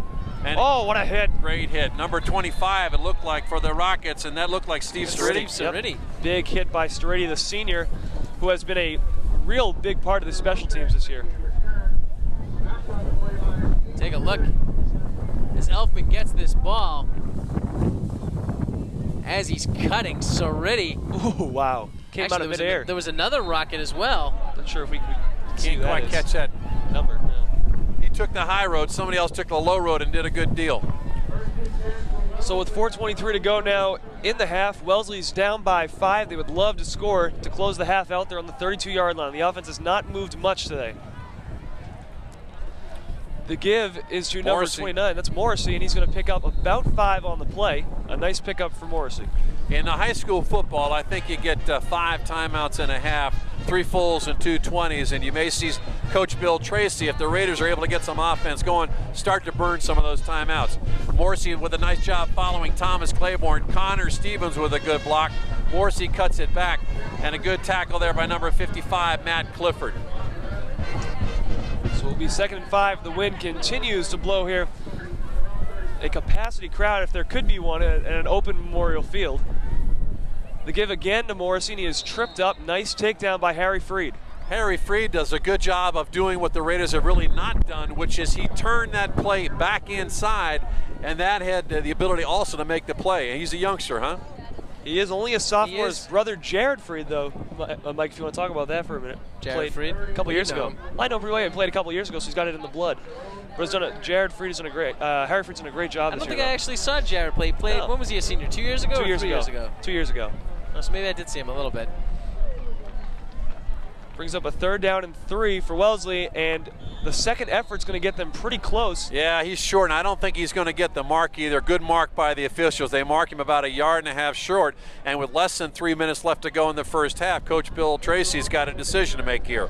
The ball's at the 41-yard line, and he's going to go for it. So a big play now for Wellesley. He's going to take a gamble. Mike, this Needham defense has been very, very good thus far. I believe that sophomore J.D. Walker was in the game for that possession, or that down, because Ted Savetti just came in from the sidelines. I'm just sort of trying to get my stats together because I had Morrissey on that. Where did you go, MIT? You got more stats than ever there.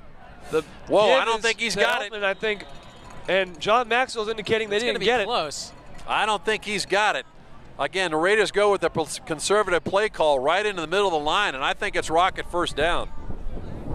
Let's see who the ball was given to. I think it was Elfman on the carry. And a host of Needham defenders there that it looked as though they made the play. Well, that's a gratuitous spot because I didn't think he got as far as he did, but this is going to be closer than we thought it was. I thought.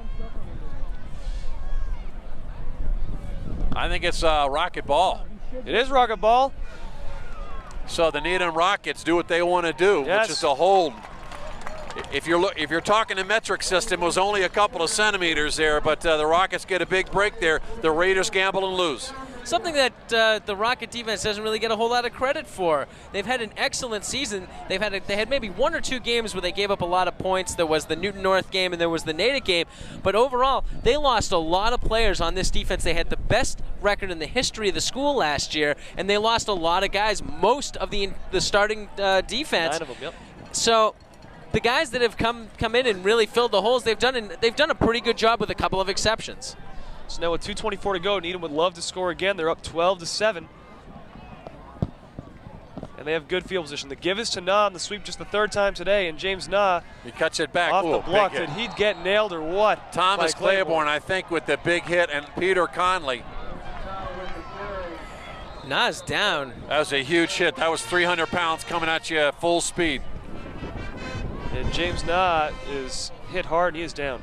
You see Claiborne here, number 78, break outside. I think when he cuts it back, it's Claiborne that's able to take the angle. I couldn't really see it there. It was Claiborne. Thomas Claiborne. Peter Conley was right behind him, but we certainly hope that James is all right down there in the field. It was a big hit by Thomas. It was a clean hit. It just hit him high. Yep. And James Nah had a lot of injury problems this year, mainly with his ankle. Of course, in that first game against Natick, he went down, and he's tried to come back. He's actually had a very successful second half of the year. He's had a couple of 100-yard games, several touchdowns. Well, a couple of touchdowns. I don't know if I'd say several. He really carried Needham in the Weymouth game, where he rushed for 122 yards in the second half of that game. But right now, how'd you find that out? I added it up. I didn't tell you.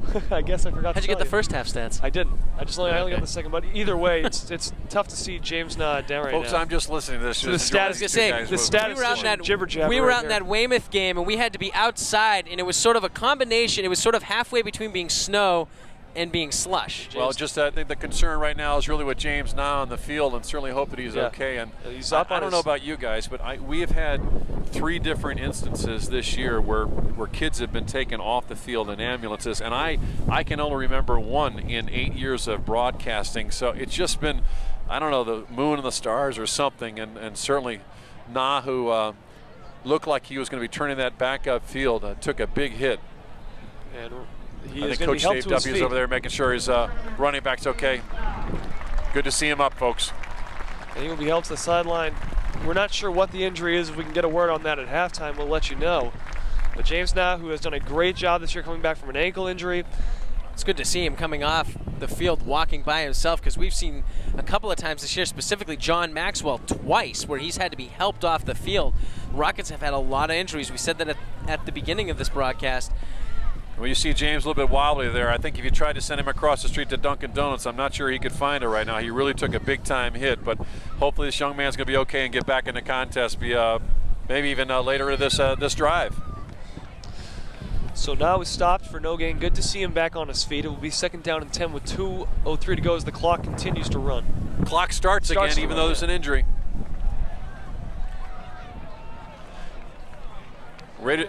Raiders got a stacked up defense in there. And there's a little bit of movement there. No flag, he's trying to get outside, cuts it back. Sheehan. Great effort by Sheehan. Chris Sheehan, but you know what? That might have hurt them, because he's going to be pushed back 2 yards instead of staying at the line of scrimmage. But you got to give the kid so much credit. He got hit 3-4 different times. Scott Grillo, number 31, doing a good job of holding on for dear life there. You see Sheehan, great blocking, and again in the middle of that line, great seal blocks. You see Grillo fight off the blocker there. Sheehan cuts it back. Whoop! Morrissey hits him. Darrell Warren hits him. He still gets away. And finally, thank goodness that they don't have tearaway jerseys anymore, because Sheehan would still be running. Brings up a 3rd and 12, 3rd and 13. Connor Sullivan goes in motion. The give is to Miles Walker, and Walker's going to scamper ahead, get back past the line of scrimmage for about a gain of 7. What did Yogi Berra say? That looked like deja vu all over again. Miles Walker looked like he's really gaining his confidence, looks so much like his brother. He runs very similarly, kind of upright, but then he's able to drop that head at the point of attack and pick up another 4 or 5 yards. Excellent play by Miles Walker there. He's quickly coming into his own. The Rockets, since Na got hurt in that first game, they've really had some trouble settling on a tailback because several of them haven't done very well. They've had a couple have gotten injured. I remember Danny Arno was in at one point during the season, Ben. So we got another 4th down situation here, Ben. And again, the Rockets with 55 seconds left to go, they might as well go for it, and they are. No, it looks as though Machowski's they're going to punt back. it. My goodness. Well, it's been a very conservative day in terms of 4th down, punt or go for it. And of course, in high school football, this part of the field is, questionable what you're going to do. Well, it is. And Machowski punts it right into the back of Steve Sturridge. It's easy to second guess. I don't know why you don't go for it there, because the ball is at about the 37-yard line. The Raiders have been able to do nothing offensively, and on special teams, that's where you're running a big risk. The scary thing is that even if they had gone for it, had maybe had an incomplete pass or something, not really gotten the ball that much farther, that would have been Wellesley's best starting field position of the game. Instead, they get even better field position. They get another 10, 12 yards or so from having the block punt. I don't know if that was that punt blocked or it just did kick that ball into Sturridge. That punt, well, I thought it was blocked, but you might be right. He might have punted it right into Sturridge. Oh, great play. Great play by number 12, That's Roy Lockhart. It certainly looked like if Warren got past Lockhart, he was going to be off to the races. It's a loss of at least Warren 3. a little slow getting up. Again, the Raiders are looking like they're on a Lewis and Clark expedition. They're going to be going into virgin territory if they get even over the 50-yard line. Well, they definitely look lost, so I guess that does make sense. Offensively, the Raiders just haven't had anything. They haven't had anything going. The longest offensive play for the Raiders in this game, I believe, was a 6-yard run by Walker. No, that's Needham. That's Needham. That's Needham. So actually, a 5-yard run, a couple of 5-yard runs. That's the longest. A shotgun formation for Savetti, who's going to stay in the pocket. He just and waits he too long.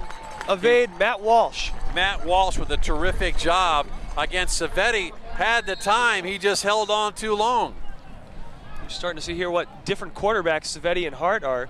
Savetti's a much bigger guy. He's got a huge Raiders frame take for a timeout, but Savetti looks like he's got time here, but then he's totally oblivious to the pass rush. And again, Walsh does a great job of breaking through. Doesn't give up on that play. Matt Walsh breaks through for the sack. So we're talking about 3rd and a furlong. Hey, by the way, this is how much of a moron I am. I didn't even see that the longest play that Wellesley has had in this game was that 11-yard run by Warren, and I remember that play. I don't know why it slipped my mind. But I'm sitting here saying that Miles Walker is on the Wellesley Raiders. I'm really losing it, I'll tell you. It's okay, folks. If you were like me, I was up until 2 o'clock in the morning making the pies. I got the turkey in. I'm doing everything from scratch this year. So if I kind of mess up, I totally understand. It's Thanksgiving. I got a 25-pound bird in the oven. Wow. They told me they got to do this bag thing. You got to put flour in it. Oh, I don't know what I'm doing, but you try. It's Thanksgiving. You got to be adventurous. That's why I just watch the football. I don't go anywhere near the turkey. I don't want to mess it up. One of these days, I'm going to learn how to make my mother's apple pie because I love that. I made an apple pie last night, a French apple pie. But you know what? The crust, it's so hard to get that crust just right. How do these women do it? God bless you. All these years, we just show up for the football and the food. Dads out there, if you haven't done it, you got to do it. Well, see, my father's job again. every year is to carve the turkey, so he actually does have a job. I know. My mother has to do everything else. When we do that, right? See, in my family, we get the Jewish holidays that happen in the fall. So as soon as those are over, my mother's already cooking stuff for Thanksgiving. Now we have 3rd down and 20 as we get back to football for a minute. 31 seconds left to go. Literally. If I'm the Raiders, I'd run a running play here because they're not, they're going to give him a free timeout if it's incomplete. He still gets this pass just off. that off. Elfman toward downfield. He almost was able to make the catch. Give Savetti credit for getting that ball in the air. It's only the 3rd pass that Savetti has thrown in this game. Big surprise, somewhat of a surprise, because I thought Wellesley has just been, they've been wanting to keep it on the ground, and that's what they've done, and they haven't got a whole lot of yards offensively because of it. Well, I think the thought process there is that even if Savetti threw it up for grabs and it gets intercepted, it would act like a punt. down that far into the field. But now the Raiders are looking at their own special teams challenge with 21 seconds to go. They got to kick it away on a sloppy field. So with 21 seconds, if Harrington can get himself one of his, patented returns. Of course, on this field, who knows? A low snap, but they have to win, and so Line Harrington's going to drive get a kick. chance. From the 31-yard line, here goes Raiders Harrington. He's slipping got all over the place. a little bit of room to the outside. He's waiting patiently for some room. He's not going to get it. So the clock ticks down to 8 seconds, which will probably mean that Needham should just take a knee here from 45. Looked as though he might have had some room, guys, but These guys look more like they're at the Babson skating rink than they do on a football field. Jake Murphy is slipping and sliding all over the place. He looks like he's got a beat on Harrington. Harrington makes him miss. You'll see Murphy slide through your picture here in a second, and then he's got nowhere to go. 8 seconds. Well, what do you call here, Mike? What would you do if you were Dave Duffy? You could truly see that Harrington was, because he had a couple of blockers, he was trying to see if he could get something going. Obviously, he couldn't. At this point, my guess is we're probably just going to see a nice little draw play up the middle. I wouldn't even be surprised if they give it to Sheehan just up the middle. Well, they're just going to, yeah. I can't imagine they're going to throw it. They've thrown it a lot more than I thought they would, but that was really, they've been running most of this game, and yeah. They will go with Sheehan to end the first half of play in the 117th meeting of these two teams. After the first half, it is Needham 12 and Wellesley 7. Any thoughts quickly, guys, before we go to halftime? Hey, all I can say is that we thought we'd see a defensive battle. We did see one. We have seen the Needham Rockets offense move it more than they have perhaps in the past. A big special teams play is the only thing that's keeping the Raiders in the game right now. Yeah, at this point in the first half, the Raiders have had a lot of bad luck. Some of that rubbed off on the Rockets in the second quarter, but for the most part, the Rockets have had excellent field position. They've been able to take advantage. They did have that one touchdown that was taken back on the offensive pass interference, but they've gone to Bobby Riley several times, the Rockets have, and the Raiders just haven't been able to stop them. Well, we hope you stay tuned now for our halftime festivities. Right now we have the cheerleaders out there. The Needham Powder Puff girls won yesterday against Wellesley. They will celebrate just a little bit, and we will be back with the second half of play. After this, it is 12-7 Needham here on Thanksgiving Day. And we are back now for the second half of play on the Needham and Wellesley channels. Both Needham at the half took a 12-7 lead into the locker room. We had some halftime festivities. Now we're back. Ben Mark, Mike Levin, and Chris Stevens with me. And Mike, I know you have some stats to run down quickly before we get going. We do. Wellesley's had some trouble. No completed passes yet, but they have 30 yards on the ground. The Rockets, on the flip side, 63 yards on the ground, and 40 of them by Chris Sheehan. 43 yards for Pat Hart through the air, a total of 106 yards. So right now the battle in yardage going to the Rockets. Chris. This guy's going to be selling popcorn and hot dogs, son. He does it all. He does the announcing. He's got the stats, great stats, Mike. It was really for the Raiders. They just could do nothing offensively, as you pointed out. They had the one big play, the 92-yard touchdown return by Darrell Warren. But, Ben, the Rocket offense has really moved very well, and the real key has been Pat Hart to Bobby Riley. Absolutely. They have opened up the middle of that field, and Bobby Riley has done a great job on some very accurate passing by Pat Hart down the middle today. He's done a very nice job as Ian walks right in front of us here. We are about to get ready to go on the field, so if we can turn this thing around and get to a field shot, that would be great. There we go. Now we'll turn around too for second of action, and with the play-by-play is Mike Levin.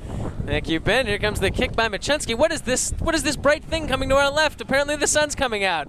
Here comes the return. Morrissey's Breaking got it. free is Here Morrissey. we go again, folks. He is going all the way right now. He's got one man on his heel. He does not stop him. He's going to go all the way for the touchdown. Wellesley getting off to a quick start in the second half. Well, if you're a Wellesley Raider fan, I guess you really hope that all they do is just kick off to you, because that's been the only offense that they had. Jack Morrissey takes a ball about his own 23-yard line and takes it 77 yards for the touchdown. Again, the Raiders in 2 plays on kickoffs have a total of 13 points. Unbelievable right now as Wellesley quickly taking the lead. They have a chance to extend it to 2 or maybe even 3, although right now it looks like they're going to attempt that extra point. How many yards did he go on that thing? Did we get? Well, according to Chris, it was 77, so that sounds about right. Apparently they're going to call a timeout here. Well, I think Jack Morrissey's parents are going to be very, very proud of him. The sun came out, so I guess you could say the sun also rises. Jack Morrissey took that ball, and it was almost the exact same type of run as Darrell Warren's. He took it into the middle, split the defenders, and took off the sidelines. Again, it was a foot race, and he won it. Abel Salmon had a chance there, tried to make the shoestring tackle, but Morrissey... But he just wasn't able to. Yeah, just not able to. I don't know about that one. That's a little iffy. Wow. 13 seconds, and we've got another score. So Yeah, we're having some kind of technical difficulty again with the scoreboard, I guess. That's what was causing the delay. But we're going to have a 2-point conversion attempt. Savetti gets the team ready. Man in motion.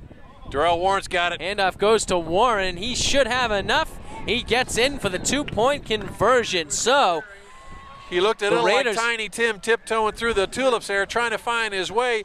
He was behind one of the blockers. Looked like he was behind Connor Stevens. And so the Raiders pick up a big 2-point conversion there. That's going to make it a 3-point game, which is pretty big, although the Rockets haven't had a whole lot of success kicking the ball, but they were able to win 2 weeks ago kicking the ball, and unfortunately this week it won't result in a victory. If we keep it around the same score that it is, even if we have some touchdowns here and there, right now it's an excellent move. I have a feeling that's going to come back and really be key to this game, that 2-point conversion. It's always big when you do something like that, Ben. Well, I don't know if Coach Tracy has watched, obviously he's watched a lot of film on Needham, but maybe something in the special teams, because this is 3 times in 2 years we've seen touchdowns on kick returns for Wellesley. Whether they're, I don't know, I mean, they seem to be just creating a wedge in the middle for their guys to go through. They haven't gone to the outside. They've taken it straight into the heart of the Needham kicking team. Well, the only person that you see in the scorebook on the newspapers is whomever scores a touchdown, but there are 10 other guys there on both of those returns that did exactly what they were supposed to do. The kickoff team overall deserves a lot of credit.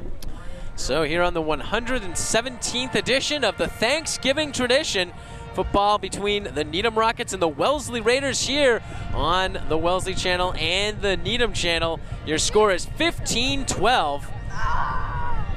And the Raiders will kick it off.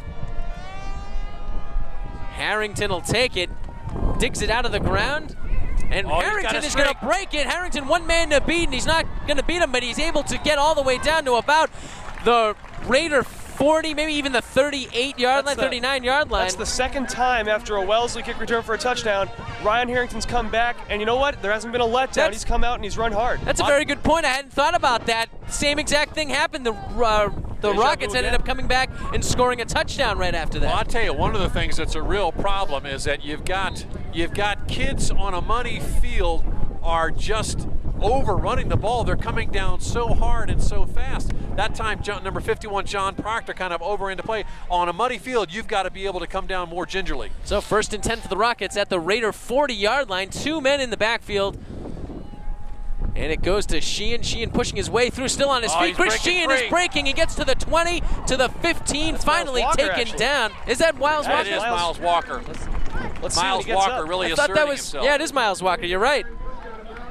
You'll see Miles Walker here, I think, going to break it outside. Again, the Raiders are not able to contain and move this ball inside. It's been happening all day long, both the right side. Now, this time we got the instant replay to the near side of the field, and you'll see Walker break through. He breaks one tackle. Morrissey's teed up. Great block there by, looks like Harrington, springs him. Scott Grillo in pursuit, and finally Matt Colucci comes over and knocks him out of bounds. Excellent stop right there. Walker looked like he might have gone all the way, but that's a 36-yard pickup, and here comes Sheehan this time. Look at a couple of yards. Actually, I don't even know if he got anything on that play. Mike, it looked like he was trying to run the exact same play that Miles did. He tried to kick it outside, but there was nothing there. And as you pointed out, after both times the Raiders have returned kickoffs or touchdowns, the Rockets have struck right back with big plays. So it'll be 2nd down and about 11 after a loss of 1 on the run by Sheehan. Sheehan with 13 carries, 40 yards in the first half. Of course, he had a couple of big runs. He had 1 for 19, 2 runs of 9, including the touchdown. That was the second. No, that was the first score of the game, actually. And Rockets changing the play up a little bit. Confused. Audible on the play. 2 men in the backfield. Riley was in motion, and here comes Walker. Man, I love the way he's hitting the line of scrimmage, Mike. He is hitting that line of scrimmage at full speed. Absolutely. Should gain about 4 yards. He's a little bit different than Jamie, and I think, Jamie was built. I'll tell you, he was absolutely chiseled, Jamie Walker. Miles a little bit taller, a little bit leaner, but he still has that power, that running game that Jamie Walker has. He's got that Marcus Allen type of game, right? Remember Marcus Allen? Absolutely. USC, of course. the Kansas City Chiefs, the Raiders. I was going to say, he played for the Raiders for years. So elusive.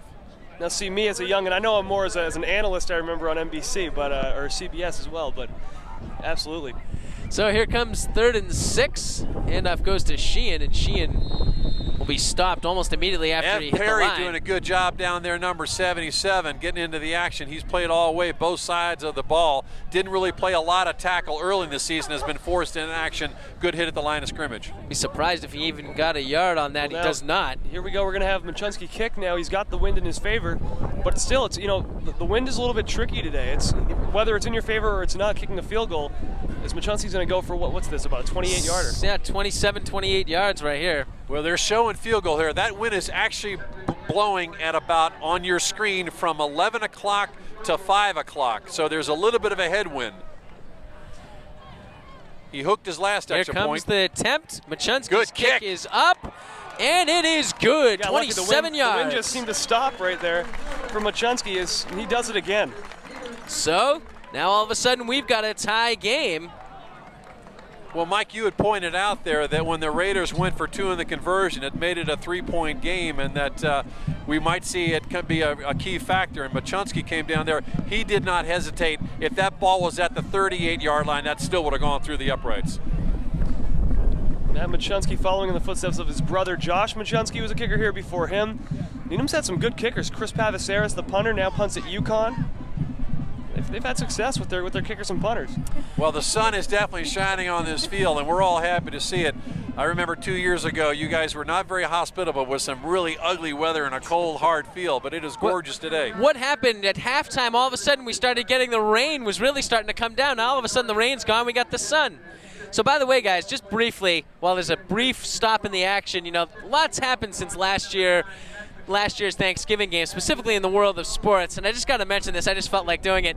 The Red Sox winning the World Series. I mean, you talk about Thanksgiving is always a great time to reminisce about the past. And the Red Sox winning the World Series, you know, we've had a lot of bad things happen, not just locally, but just in the world of sports. A lot of ridiculous things have happened. But the best thing, the Red Sox winning the World Series, is just incredible. Doesn't get much better than that. I still can't believe Dale Swaim's coming back, though. I'm sorry. You can't have that many guys get thrown out on home plate. But God bless them, they won it all. Just as long as you keep them off the streets and not as a traffic cop. So here comes the kickoff. Machunsky's kick goes high, taken at about the 14-yard line by Elfman. Elfman breaks through, well, gets stopped at about the 21-yard line. 31, yep. No flags on the field. No flags. Much better coverage that time by the Needham Rockets. They did a good job of closing out the insides and really sticking together there in the middle. And there was a couple of safety valve guys back there. I'm sure that Coach Dave Duffy talked about that. You know, and it's interesting because it happened after halftime, so the time for adjustment, not as much time, but Needham definitely did adjust there, did a nice job. So the Raiders take over at their own 32-yard line. Man in motion. Handoff goes to, that's Morrissey, number 28. He gets maybe 2 on the play, and again on that jet sweep, there's a good job of ball faking there by senior Ted Savetti. And Morrissey, who's been able to, who's had to run a lot more. Again, remember Nick Rivito, the #1 runner that they've got. He's got 5 touchdown game to his credit. You see Morrissey getting tackled there by number 51. Matt Walsh. Matt Walsh was injured in that Dedham game, really hurt his ankle very, very badly, but he's bounced back. That was earlier in the season, and Matt Walsh is going to be a guy to watch next year, too. Back to pass and through, almost got right there by number 27. Who's that? Matt Colucci. Classic case of Matt trying to catch it before he had it. Tried to turn upfield there, it looked as though he was already thinking about the run after. The wrong side of my rosters here with all the actual names so I can read them a little bit better. Mike, I don't think the Raiders have a completion yet, do they? They do not. Savetti's 0 for 4 so far. The offense has been absolutely a non-factor. It's the special teams really that's keeping Wellesley in this game. I mean, we're talking about 15-0, Mike, if the special teams doesn't come up big. 8:26 to go in this third quarter. 3rd and 8. Scissor Morrissey. And this Good is a block handoff by to the Morrissey. senior Morrissey's Savetti. got some room. He's going to get a first down as he crosses the 50-yard line. Finally taken down. A little bit of trickery gets Wellesley going there. Well, it's a double handoff, and it's called a kind of a scissor play where they give it to one tailback, and he hands it to Morrissey, and Morrissey does a trivial job of backing in. Watch number 5, though. After he hands it off, he gives it to Warren, who gives it back to Morrissey. Now you see Morrissey kicking outside, and the camera goes that way. Actually, quarterback Ted Savetti does a great job of blocking, springing Morrissey for a gain up to the 49-yard line. 1st and 10 Raiders. It's about a 15-yard pickup, I believe. That is Wellesley's longest play from scrimmage today. That is. So it'll be 1st and 10 from about from the 49-yard line. Now I thought it was the 50. And will Nothing happened in the me middle. again. Thought it was going to Morrissey, but it actually Looked like went to Elfman got the Elfman. ball. Yep. It was Elfman. He gets maybe a yard to Matt the Colucci 50-yard was line. lined up really offside there. The referee was nice enough not to call that for the Raiders, but his hands were definitely over the line of scrimmage. It's actually a gain of 2 on the play, so it'll be 2nd and 8 for the Raiders. I think this is actually the first time that the Raiders have had it in Needham territory. Offensively, they just haven't been able to do a whole lot, but here we go, 2nd and 8. And He's looking for Savetti Morrissey. back to He's got pass, him. and he's complete to Morrissey. Morrissey on his feet, taken down at about the 30, but the first completion of this game for the Wellesley Raiders through the air. Well, number That's- 28 is finding some lanes there. It looks more like Morrissey Boulevard out there because Morrissey's been able to run left, he's run right, and he did a good job that time of concentrating. You see him get out there, and that's just the mop up there, number 35 on the tackle. That's Matt Crimmings. But this is the best offensive drive the Raiders have had today, that's for sure, Mike. It's a gain of about, I think that's 20 yards. The Needham defense is tired in the second half a lot this year. This is when they start to become a little bit vulnerable. Handoff goes to Elfman. Elfman's got some room. Tackled by, I believe that's Riley. You're really starting to see it now. Great block on that left side by number 78, Thomas Claiborne, and number 73, Gilbert Placide. Also, the pulling guard from the other side, Connor Stevens, does a good job of blocking there too. But you see Andrew Elfman with his best run of the day, and I'll tell you, that was the best blocking up front that the Raiders have had so far today. So it'll be an 8-yard pickup for Elfman. That's his longest run of the day. He had 6 carries for 10 yards at the half. Now he's got 8 for 20. So the Raiders driving. Man in motion. Handoff goes through the middle. Quick trap to Elfman again, Elfman and he again. gets it inside the 15, Ben. And Elfman's doing a nice job. They're going right into the Needham defense right now. The Wellesley offensive line doing a nice job getting that push initially. As you take a look here, the Needham defensive line tiring a little bit. Watch. That time he gets behind number 77, Ed Perry, and number 50, Connor Stevens. Again, the right side of the line has been the most consistent blocking side for the Raiders this year. They've also been the healthiest. Another strong run by Elfman. If Abel Samuel's the man that has to make the tackles, you know you have a problem because he's there at safety. Gain of 7 on the play by Elfman. It's a first down for the Raiders, who are driving. Savetti looking to roll out, but he is stopped by Maxwell and Sheehan. Came in for the sack. Should call a Captain Crunch right there. Well, that was an intelligent play by number 77. I guess you could call it Maxwell smart. Maxwell had a really good move there, got into the backfield. Savetti looked like he was going to run all the way. You see number 77 in there, Maxwell number 32. That's Chris Sheehan, so Sheehan doing it on both sides of the ball. If I can add one more bad pun, Maxwell with his silver hammer came down on that play. Matt, I knew you liked my Captain Crunch comment. You have the two captains there, nailing Savetti. It's my first of the day. It's my last, too. I'll stay quiet with Are the these puns. cereal puns now? I guess so. So it'll be 2nd and 13, a loss of 3 on the play. Savetti back to pass, looking incomplete to number 27. Matt That's Colucci Matt does a good job this time. He looked back to the ball, Mike, and as you recall before, when he tried to catch in the flat, he took his eyes off the ball. Terrific catch, giving the Raiders 1st and goal. That was definitely Savetti's best pass of the day, too, was right on the number. So we talked about how he had not completed any passes.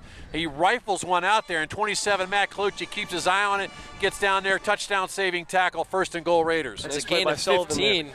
Needham not getting much pressure. The defensive line wearing down just a little bit. We've seen them, I think it was against Norwood, they shift in defensive linemen sometimes. Although they're sticking with the guys they've got on the 3-yard line now. So it'll be 1st and goal from the 3. There's the pitch. That's number 20, Darrell Warren. Good takedown there. That was, I believe, Connor Sullivan, who made a nice tackle in the open field. A terrific job by Sullivan of turning that play in and then making the play himself. Let's take a look So here comes the replay here. Let's see if it was Connor Sullivan, I believe. Well, Warren's a Making that strong play. kid, and the nice play there is that number is Connor 23, Sullivan, yeah. Connor Sullivan, turned that play in and stayed low and made the tackle. 2nd and goal, Mike. Handoff Elfman. Here comes the handoff. Elfman. Wellesley saying they got in. And no, Mike Riley says he's short. I believe he's short. no signal from the refs yet, but I think he is actually Oh, going to be short. man, I'll tell you what. You can't get any closer to the chalk than that. Elfman very close to getting in right there, but it's going to be 3rd and short. Third and goal from the inch-yard line. At this point, you just want to hammer it in. And a nice job. I think that was Matt Walsh and Miles Walker as well. Both those guys in there. I'd look for this ball to go off of the left side behind 78 Claiborne and 73 Placide. You may see somebody do a quarterback sneak. 3rd and goal. Elfman dives in, and he's in for the touchdown. Yep. There's just too much beef on that left side of the line, Mike, for him not to go that way. So Coach Bill Tracy relying on the big line up front to try to carry him in the end zone. And the Raiders put their first offensive score with 3:09 left to go in the 3rd quarter, allowing them to take a 21-15 lead. Seeing a very entertaining 3rd quarter, a lot of scoring, a lot more offense than we were used to seeing as Wellesley's offense finally gets in gear. They went on the ground, they went through the air, did it both. And Needham seemed to be tiring a little bit on this drive as Wellesley takes the lead. So here's Lindauer to attempt the extra point. It's blocked. And it's blocked. So, well, that may loom large as we get down to this contest. We saw Machunski make the kick that he needed to make to tie this game up. Linkow was a little bit low on that, but to give credit to the Needham defense for penetrating there. Great snap and hold by Perry and Petzing, but 21-15. 3:09 to go in this 3rd quarter. 21-15, the Wellesley Raiders lead the Needham Rockets in the 117th version of the Thanksgiving tradition. The Needham Rockets and the Wellesley Raiders here on the Needham channel and the Wellesley channel. Mike Levin here with you, Ben Mark and Chris Stevens as well. We have a whole big setup. You know, it's nice to have the whole big van setup for the first time for us this season. It's very nice to have the whole crew here. Absolutely. It makes things easier for us, makes things easier for the viewer at home, makes things easier for everybody. Well, speaking of the crew that we got here, it would really be only appropriate if we did give some recognition to everybody who's putting so much time and effort here. Our director, Eric Gazelle, Tamar Green working the replay and tape, Mark Mandel handling all the graphics and audio, Josie Lapointe, who's been our line producer and telling us when we got replays, our camera people, Josh Eilberg and Ian Markowitz, Lawrence Harley's on the field with the camera, Mike Clement, Jim Rossiani, Rich Lindquist, and the utility guys, Mike Berger and Jeremy Werther. Great job, everybody. Of course, Richard Lindquist has been with us for the Needham channel for every game this year. Still He's been out with us in every kind of weather. I don't know if we can hear our feed or if he gets what's in the van, but still looking for a wave from Richard Lindquist, who's been behind the scenes all year. He's wearing that orange police jacket today. Of course, we should also mention Mike Riley on the PA announcing. Absolutely. He's done several games with us this year. There's a kick that goes on the ground. It's going to be taken by number 21. That's Brian Kelleher, I believe. Darrell Warren looks like he's in there with a good pop along with, let's see, who was that who made the first hit? Jack Morrissey. So Morrissey scores a couple of big plays and is in there on the kick, on what they call, well, it's the kickoff team. Take a look here at the replay. Kick goes on the ground. Good play by Kelleher, though, picking it up there. We saw Wellesley actually let one go, but then they ended up with the touchdown. So either strategy's working today. Yeah, that was Darrell Warren who came in here and made the initial hit. So Warren did a good job. So the Rockets will have it from about their own 33-yard line. This may be their worst field position of the day. Well, I don't know about that. I don't recall ever seeing them back at this kind of angle so far in this contest. So this is their biggest deficit, too. Yeah, this is their biggest deficit. Handoff goes to, is that Walker or Sheehan? Great line surge there by that was Sheehan, number 32, with the ball, but great surge by the left side of that Rocket line. You got to believe this is a little bit about pride. The offensive line of the Raiders was very impressive in the last drive, and I'm sure the Rockets, as you can see on the replay, some good blocking there. Great block by number 66, Greg Wright. Just absolutely mowed his man down to pave the way. He's definitely got the right stuff. He does. He's been an anchor on that left side of the line all year.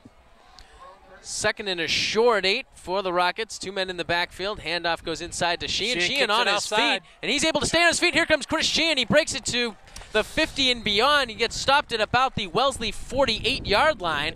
A first down for the Rockets. Mike and Chris, you're just seeing pure determination by Chris Sheehan today. He is running with a vengeance. As we take a look here, he is running absolutely as hard as he can.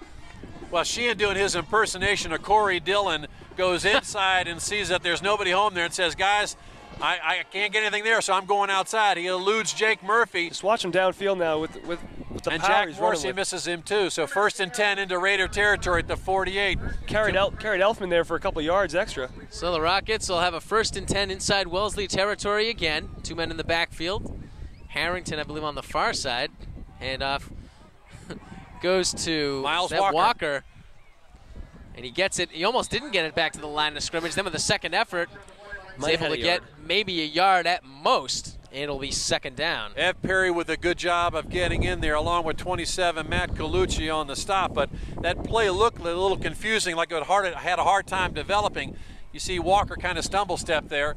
And Walker looks like he got caught behind the blocking. Still did a nice job of not going down immediately there, fighting for that extra yard. Matt Clifford did a good job of keeping Peter Conley out of the play. No gain on the play, 2nd and 10. Matt Clifford was a guy that they didn't have for the first couple of games this season. He was on both the offensive and defensive lines. Bobby Riley comes in motion to the far side, and the handoff goes inside to, that's number 33, DeStasio. DeStasio did a good job also kicking it outside, and the Raiders linebackers are just not staying home there. Now, we've seen now the Needham Rockets come down here and run. I think it's about time for us to see Bobby Riley, number 86, probably get the ball thrown at him sometime real soon. It is going to be for them in the first half. It's going to be a third down, and we see on the replay DeStasio getting to the outside there on the far side. Wellesley tacklers have been coming in bunches today. Once they get a guy wrapped up, they're finishing off on tackles pretty well. It's a gain of about 2 by DeStasio. It'll be 3rd and 8. Rockets have Connor Sullivan lining up here on the near side left. And here comes Walker in motion. And it is a pass play, Hart back to pass. He's got some pressure, has to throw it. And it's going to be incomplete. Out of bounds, and a good pressure there by 56, Peter Conley, who chased him. And then the ball just was not completed. Matt Colucci came up from his linebacker position to make Hart throw it away. But on 4th and 8 at the 46-yard line, Coach Duffy is going to try to bury him deep in the territory, do the same thing that happened in the first half, is hope for another turnover. Well, they need that defense to come up big is what it is. It came up big all first half. Pat Hart, good to see Lou Howe here, the former voice of the Wellesley Raiders, here with his beautiful little boy in his Wellesley Raider colors. Pat Hart, 7 of 15 today for 43 yards. That was his first attempt here in this second half. And Machunsky will punt it away. Oh, love how this kid kicks. Actually, that's let it go, Durrell. Warren and Elfman. What are you doing? Warren is going to take it out of the end zone, and he is still on his feet, spins around, but gets stopped at about the 10-yard line. That's just not knowing where you're at. I mean, he actually caught the ball in the end zone. I thought he caught it maybe on the 1. Let's see if we can get a replay on the punt. His momentum carried him into the end zone, and it looks like he's down on the play, too. Well, that's not a good sign at all. We've already seen James Nah go down. We're going to get a replay on the punt quickly, as we hope that Terrell Warren's okay. But let's see where he gets. We're not going to be able to see where he gets the ball initially. Lawrence Holly's got the camera angle here. Oh, and just missing was Tony DeChico. If he had been able to knock Warren down inside his own 5, let's see if we can catch an injury here. Could have been an ankle. Oh, you know what? That left ankle got absolutely twisted around. Now I don't know if it was his ankle. But that's going to be the end of the third quarter with your score, Wellesley 21, Needham 15. We are looking at an ankle injury, and that didn't look too good. Well, she's rubbing actually up around his calf and his knee. That's trainer Patty Hickey, who's been with the Wellesley program for so many years and done such a terrific job. Certainly a concerned coach, Bill Tracy, out there as well. Well, he's... And I think, again, with the Raiders having returned 2 kicks for touchdowns, and Warren's already got 1 under his belt, he wanted to become the first Raider ever made a return to both a kickoff and a punt return for a touchdown. Again, just a little bit perhaps overzealous, didn't know exactly where he was at.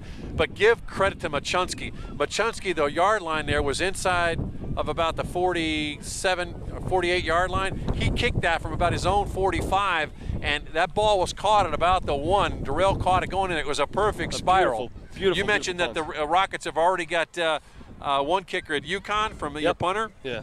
And this kid may be playing D1 someplace too. And we're going to take a look at the replay again.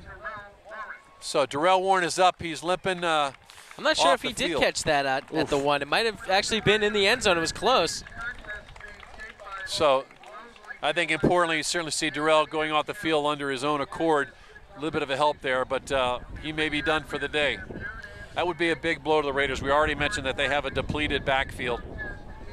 A couple of key players for both teams being shaken up a little bit. James Nah was shaken up a bit. He actually didn't even play right from the beginning. The second drive for the Rockets. He got hurt once again, but he came off on his own accord as well. Now all of a sudden, you've got Warren coming off the field. Well, he's not he's having a hard time getting off the field. But, you know, we got one more quarter of football here on Thanksgiving Day. And, you know, this you were going to say? No, finish. I was going to say finish up. Yeah, that you know, these kids, the turkey always tastes a little bit better if you come off the field victorious. And with a win, yeah. The Raiders won last year, the Rockets won the year before that, and then before that it was always streaks, 3-4 years in a row every team would win. With the play-by-play for this fourth quarter, we turn to Mr. Benmark. Thank you very much, Mike. First down and 10 now, deep in their own territory as Wellesley at the 10-yard line. The give is to Morrissey. He's going to try and take it to the outside. He gets hit and met hard by Matt Crimmings, who gets the takedown. That's an excellent play by Crimmings right there. Had a lot of state of mind just to be able to just nail him right at the line of scrimmage, Chris. Absolutely. Been there, done that, right, Ben? So Morrissey comes off the left line of scrimmage, and they were able to break that behind Claiborne and Placida a couple of times, but the Rocket defense knows that they have to answer the bell now. This is the time to do it. They've got Wellesley right where they want them. In their own territory, they'd love to get the ball back with good field position. Right now, Wellesley faces a 2nd down and 9. That's my... They go conservative, all the fullback blast up the middle there. And again, right now, the Raiders, if they're not able to get a first down here, are going to be punting into a very stiff breeze. And remember, they missed the extra point, so it's only a 6-point game. Yeah, every time they do that fullback dive up the middle, it confuses me. I'm getting a, just got a look from my little brother, Adam Mark. Give me stuck his tongue out at me. Just like a little brother always should. It'll be well, if he's not here, he must be off the mark then, right? That's right. It's a 3rd down and 8. And who's got the ball is the question. I think it was, if we can get a number on it, they're going to be short of the first down. It looked like Grillo had the ball, number 31, Scott Grillo, I believe, had it. It was either Grillo or Petzing. The jersey is going to be dirty. It was Drew Petzing, the co-captain. He only picks up about 4 in the play, so it will set up 4th and 3. So the Raiders elect to be conservative in their own, deep in their own territory, and the Rockets should end up with terrific field position, Ben. Absolutely, but they will have I guess they'll have the win with them, although Machunsky boomed one going this way last time, so we'll see what the makeshift punter, is it Elfman or Petzing punting? It's Elfman. Elfman punting, let's see. He hasn't had too many good ones today. Good snap by Perry. And not a bad kick. Actually, that thing's going to carry a little bit. We'll take a Wellesley bounce. It's going to go to the left side of the 50. Actually, we're going to be right on midfield when Needham takes over. With 9:55 to go, Needham is down by 6, 21-15 on Thanksgiving Day. You know, it almost looked like on that punt that the wind all of a sudden carried it, and then all of a sudden it just died. Because that looked like it could have gone a lot further. Well, Ryan Harrington there not electing to want to try to field that on a slippery turf, but give Andrew Elfman a lot of credit. He needed to come up with a punt from his own goal line, got the ball up to the 50-yard line. It's basically a 50-yard punt, although he only gets credit for about 43. So now Needham going to try and answer again. No James now. We've only seen him a couple times, and then the injury. We're not sure on his status. Shan is in the backfield. And the give is to Shan on the inside draw. Shan is going to be met initially and stopped for no gain. Thomas Claiborne again there, number 78, along with number 77. Ed Perry, Perry playing a terrific game, but Thomas Claiborne with a big hit in there. Sheehan just had nowhere to go. He's a tough guy to run into. So no gain, 2nd and 10 on the 50-yard line, 9:33 to go. The clock is moving. Time not a factor yet, but it could become a factor in a close game, which it looks as though it's indicating it might come down to the wire, which would be classic Needham Wellesley. Twin receivers to the near side. Pitch out. Pitch goes to Walker, and Walker going to try and get to the outside. He's not going to. Nice job by the Wellesley defense. 81 Jake Murphy, Ben, really made a good play there. Matt Colucci held his ground. We mentioned that a couple times when the ball has been running to the right side, the Raiders have had a difficult time turning it in. You see absolutely, Jake Murphy come up, make the first contact, but Colucci was right there as well. That time they properly defended the sweep. Double team effort does wonders when you're on defense. So Rockets haven't done anything right now. I'm surprised, Ben, that they have not gone to Bobby Riley at all this half, and I don't know that they've thrown a pass this half, have they? I think they've attempted one. They've attempted one. And Hart threw it incomplete. Intended for Harrington. 3rd and 11. Again, twin wide receivers to the near side right. Bobby Riley's going to go in motion, and Wellesley immediately going to go with him. They immediately responded to that one. Again, the handoff is to Shannon. He's going to lose yards here, or fight back to the line of scrimmage, but 3 runs, and they won't get anything from it. And maybe Needham's thinking is, let's punt again and and see if make Wellesley make the mistake, but you're running out of time to do that. Well, I certainly would concur that a little surprised at 3 consecutive runs, 2 of them into the middle of the line, and then 1 sweep. Sheehan gets a call here. Good job there by Peter Conley on the weak side of pushing it back inside where he gets help. So now Machunski's going to have to try and pin Wellesley back. The danger determined. Warren is back there, along with Elfman. Sheehan, by the way, has 60 yards. This one, not a very good kick at all.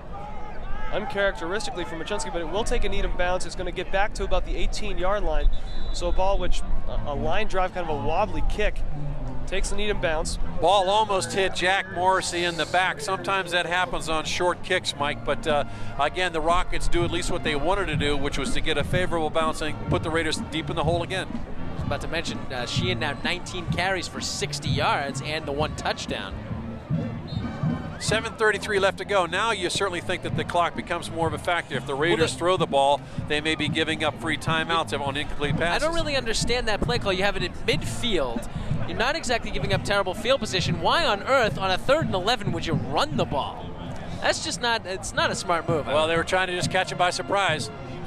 Again, the Raiders trying to come out throwing there, try to hit Colucci on the slant pattern, but as we talked about, the Rockets get a free timeout here with 7:30 to go. Incomplete pass stops the clock. A nice job by Ryan Harrington. Take a look. Ryan Harrington, only 5'7". He's a small guy, but the kid is an absolute warrior out there. You were talking about him earlier. You remember he was small. He still is undersized for high school football, but he still gets the job done. Well, he's got a catalog of moves out there. It must be part of Harrington's catalog. I just got that in the mail the other day, as a matter of fact. So 2nd down and 10. Somebody back to pass again. He's got his man Warren. He's going to catch it, but he's going to. Let's see if he got out of bounds, because that wouldn't help the cause for Wellesley. No, he stayed in bounds, but he's short of the 1st down, Ben. It's an excellent play by Warren, who was out of this game because of the injury earlier. It's good to see him back, though. It sure is. Great pass by Savetti, again thrown off of his back foot. It's a dangerous pass out there in the flat. Warren does a good job of concentrating. He slips, but again, a good job there by the Rocket defense. Number 36 makes the tackle. That's Miles Walker on both sides of the ball. This is a big 3rd down and 3. If Wellesley gets it, gives him a fresh set of downs and more time to run the clock with the 6-point lead. Here comes the blitz. Blitz is coming, and it's Bobby Riley. What a takedown by Bobby Riley. Wellesley couldn't pick up the blitz, and he continues to impress. That was absolutely incredible on that play. Bobby Riley, they didn't even come close to stopping him. He knew exactly where he was going, and he takes Savetti down. Look at that, Bobby Riley. Well, great job by Riley, but I got to say, they were showing blitz all the way. Again, perhaps Savetti, when he sees that, has got to wait a little bit, maybe check off or something at the line of scrimmage. It played right into the hands of the Needham defense, and again, the Rockets going to end up with terrific field position here with less than 6 minutes to go. That's the 3rd sack on Savetti today by the Rockets. According to the Needham band, that was supercalifragilisticexpialidocious. That's what they were playing there. End over end line drive kick to Harrington. Harrington's going to have a little bit of a chance to return this thing. Harrington's got the blockers. A good block there by Crimmings. Harrington's still on his feet, and he's going to get inside the 20. We have a late flag, and I think that might go against Crimmings. Roy Lockhart, number 12, put a terrific block on John Stewart. Again, Ryan Harrington did a great job of taking the line drive punt. I think that penalty might go against Crimmings, because that flag was thrown late after Crimmings pushed his man out of bounds, and there is a flag. It's a block in the back. It is going to go against the Rockets. And that is unfortunate, because Needham. Ryan Harrington really upset out there. He's a fiery guy because he did a great job on the run back, giving the Rockets terrific field position. They'll still have great field position as the ball is going to be at the 37-yard line as opposed to the 22-yard line. And with 5:55 left to go, the Rockets have everything they're looking for here. Great field position and plenty of time. That's an excellent point. They've got plenty of time here. They should be able to move the ball. So despite the penalty, they should be able to move the ball. But if they keep on running those draw plays and those running plays that just aren't really that effective, I mean, they have had some success running the ball, but they've had very good success through the air. I don't know if there's a man down or what, but Coach Tracy on the field is. Yeah, there's somebody down on the far side of the field, and they are saying it's okay to come over. I'm sorry, folks, we're totally shielded out by players down there. I don't know if Lawrence Holly's down there can get a camera on it, but one of the Wellesley players is down. Oh, it's a Wellesley player. Well, maybe there is no one down. No, let's see. Yeah, because Mike Mastro, the assistant coach, is coming over. Bill Tracy came over, so. Well, if there was someone down, you'd think that Tracy would still be over there. So we, Apparently, Mike Riley pointing out a former Needham Channel volunteer, Brian DeBello, down in the field. Back, I don't see him. Wow. Well, there he is. There he is. Oh, right with there. the camera. Yep. Well, I don't know what the problem was there, but whatever it is, it looks like it's pretty much resolved. Although now, Duffy back on. All right, now he's Duffy wearing his patented shorts on Thanksgiving Yeah, Day. he wore those shorts last year for the Acton-Boxborough game where it was, what, minus 50 degrees? I don't know. It was pretty cold that day. Boy, Acton-Boxborough, what an impressive team Unreal. and program that has been. It's amazing that with the winning streak that they have, they still get no respect from USA Today. They don't even rate them in the top 10 in the East, where Everett, with only plays 8 games a year, gets ranked there all the time. Speaking of streaks, I should mention, I mentioned the Red Sox before. How about the Patriots with their streak, winning another Super Bowl this past year? Another great thing that happened. So now 1st and 10 for Needham. And Hart's back to pass just the second time this half. He's got plenty of time. He'll fire. The ball is deflected. Nice job by the Wellesley defense. Jake Murphy, number 81, got in his face, and he had Harrington out there in the flat. He had Riley going a little long. Again, the Rockets trying to put some points on the board, but Jake Murphy, the co-captain, does a terrific job. Great rollout by Hart. He can see what's going on. You'll see 81 come into the screen there. Ball goes up, and Jake Murphy does a terrific job of batting it down. Murphy has just been a force on defense for the Raiders. They haven't gotten to Hart as far as sacks, but they've pressured him a lot, and Murphy has been in a lot of tackles, a lot of pressure situations, so Murphy doing an excellent job for the Raiders today. So now 2nd down and 10, 5:48 to go. Needham has not moved the ball in their last 2 possessions at all. Hart rolling out again. Hart's got time. He's going to look, throw, get the signal that it is incomplete.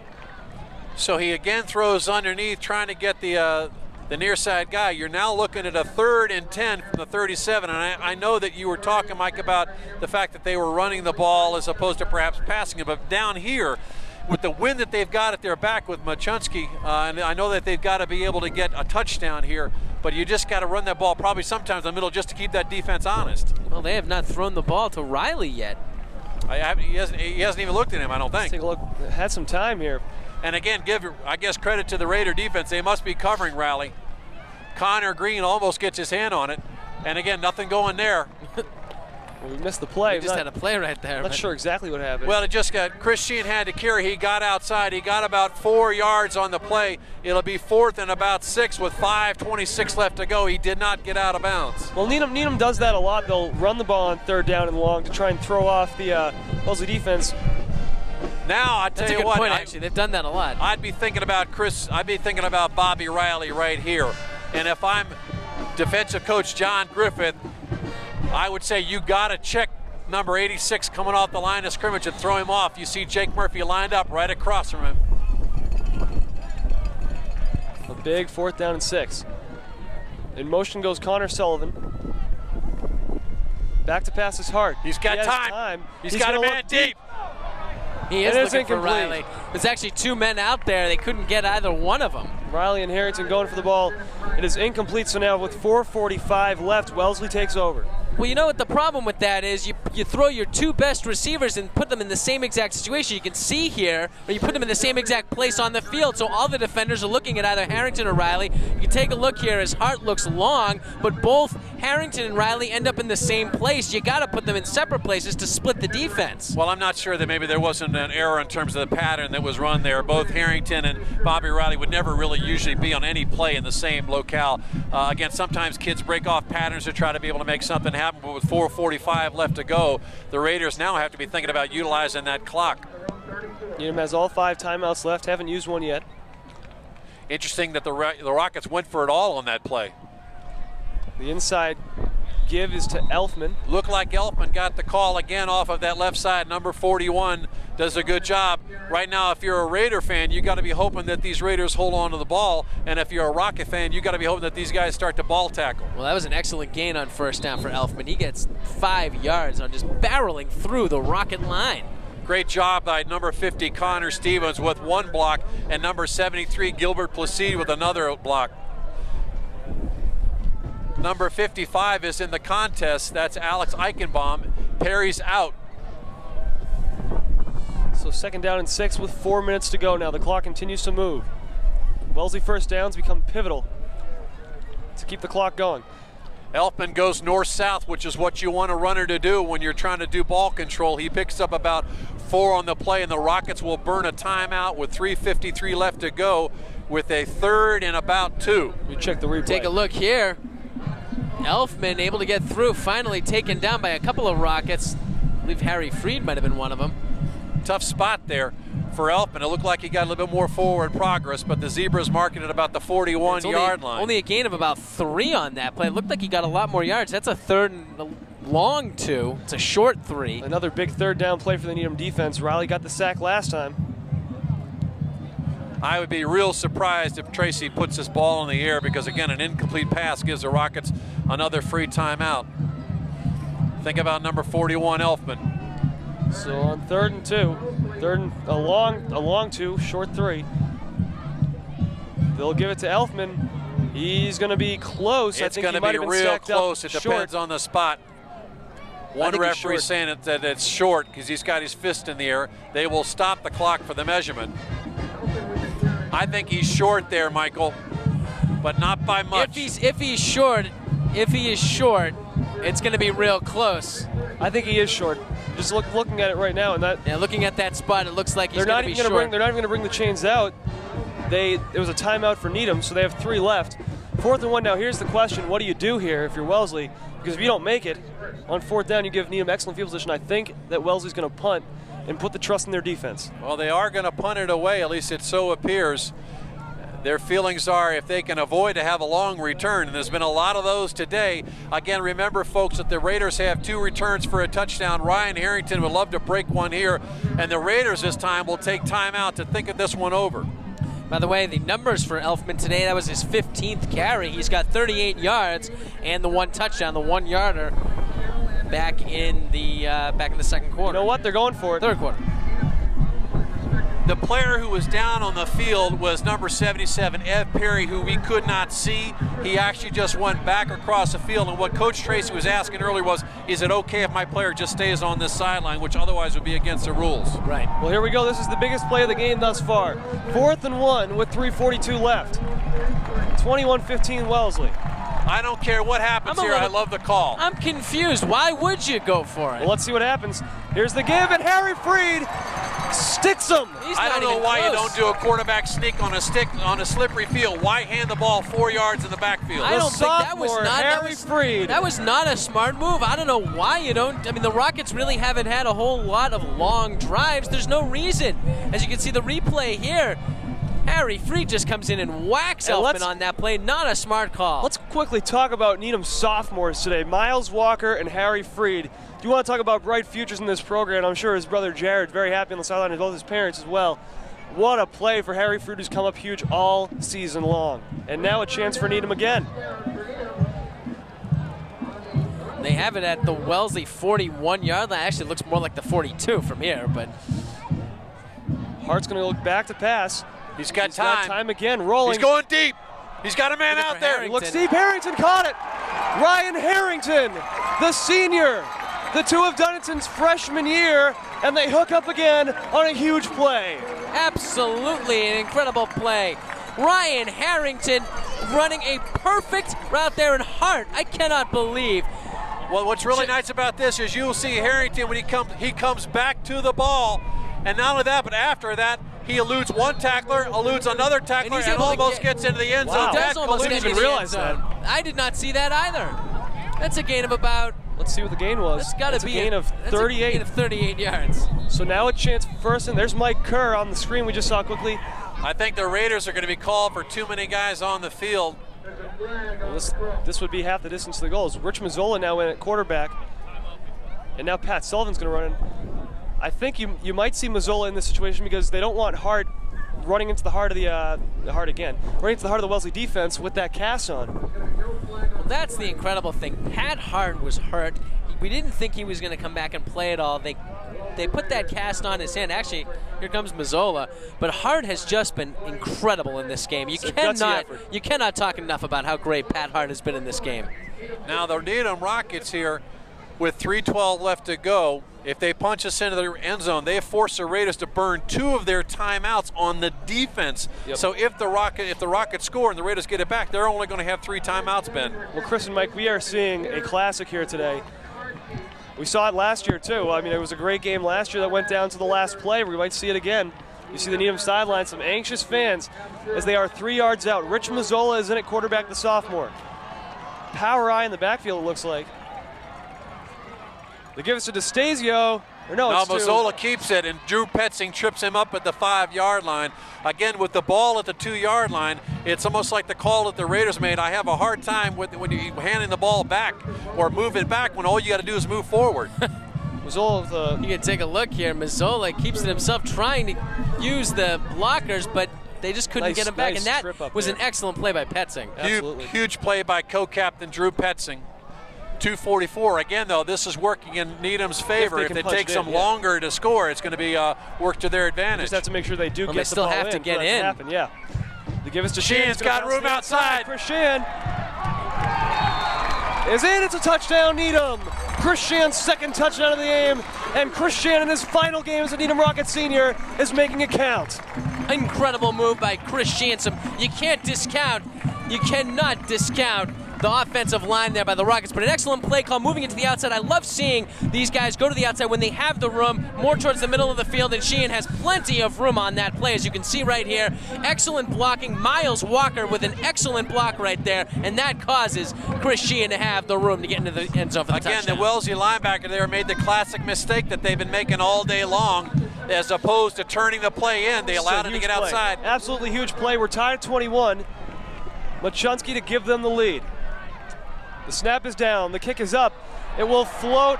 No, it's no good. We are tied up. And it's been tough kicking into this side of the field all day. They can't do it here. So we are tied at 21.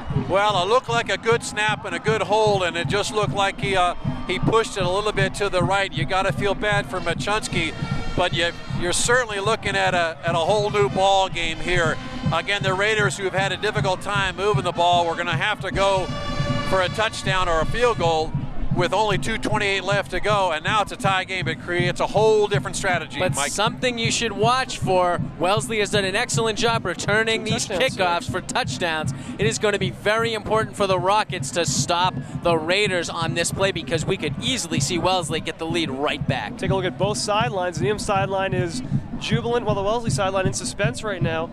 We have a tie ball game. Well, but if you're a Wellesley fan, you got to be happy that Machunsky missed that extra point, because right now you could be talking about a Needham lead instead of possibly tie game and possibly overtime. Well, Mike, you talked about it before, that when the Raiders decided to go for 4th and 1 in their own territory there, and then went with a handoff, and look, they just gave all the momentum back to the Rockets. The Rockets took advantage of it, and again, now the momentum shifts again. The key play, the 38-yard pass from Pat Hart to Ryan Harrington, which got Needham to their own to the Wellesley 3-yard line. Harrington, somewhat overlooked as a receiver this year. Pooch kick. Let's see if this one it will stay in bounds.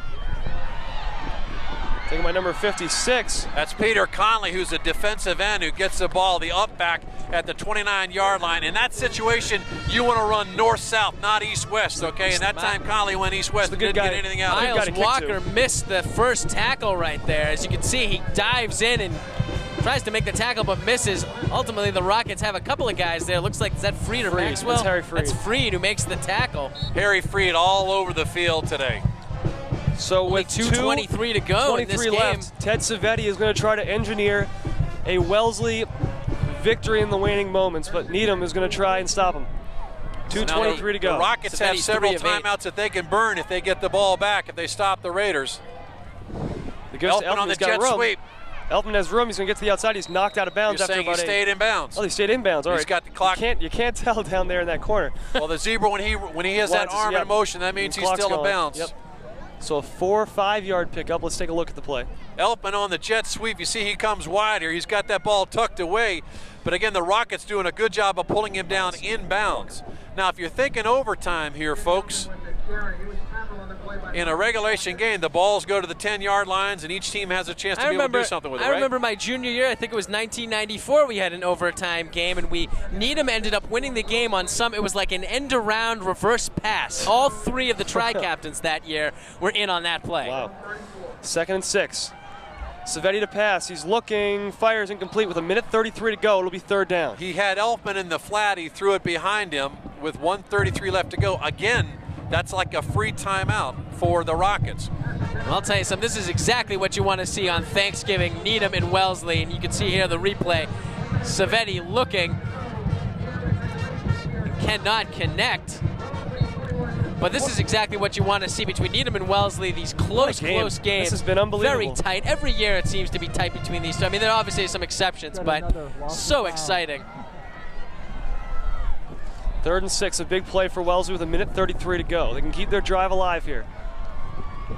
And they will try that reverse to Warren. He is stuffed out there. Say there's a fumble. I don't even understand a call. The Raiders run that play all the time, but on a slippery field in your own territory, to run that play where you have two different handoffs is asking for trouble, and they got it. Now the Rockets have got it back with 1:28 left to go.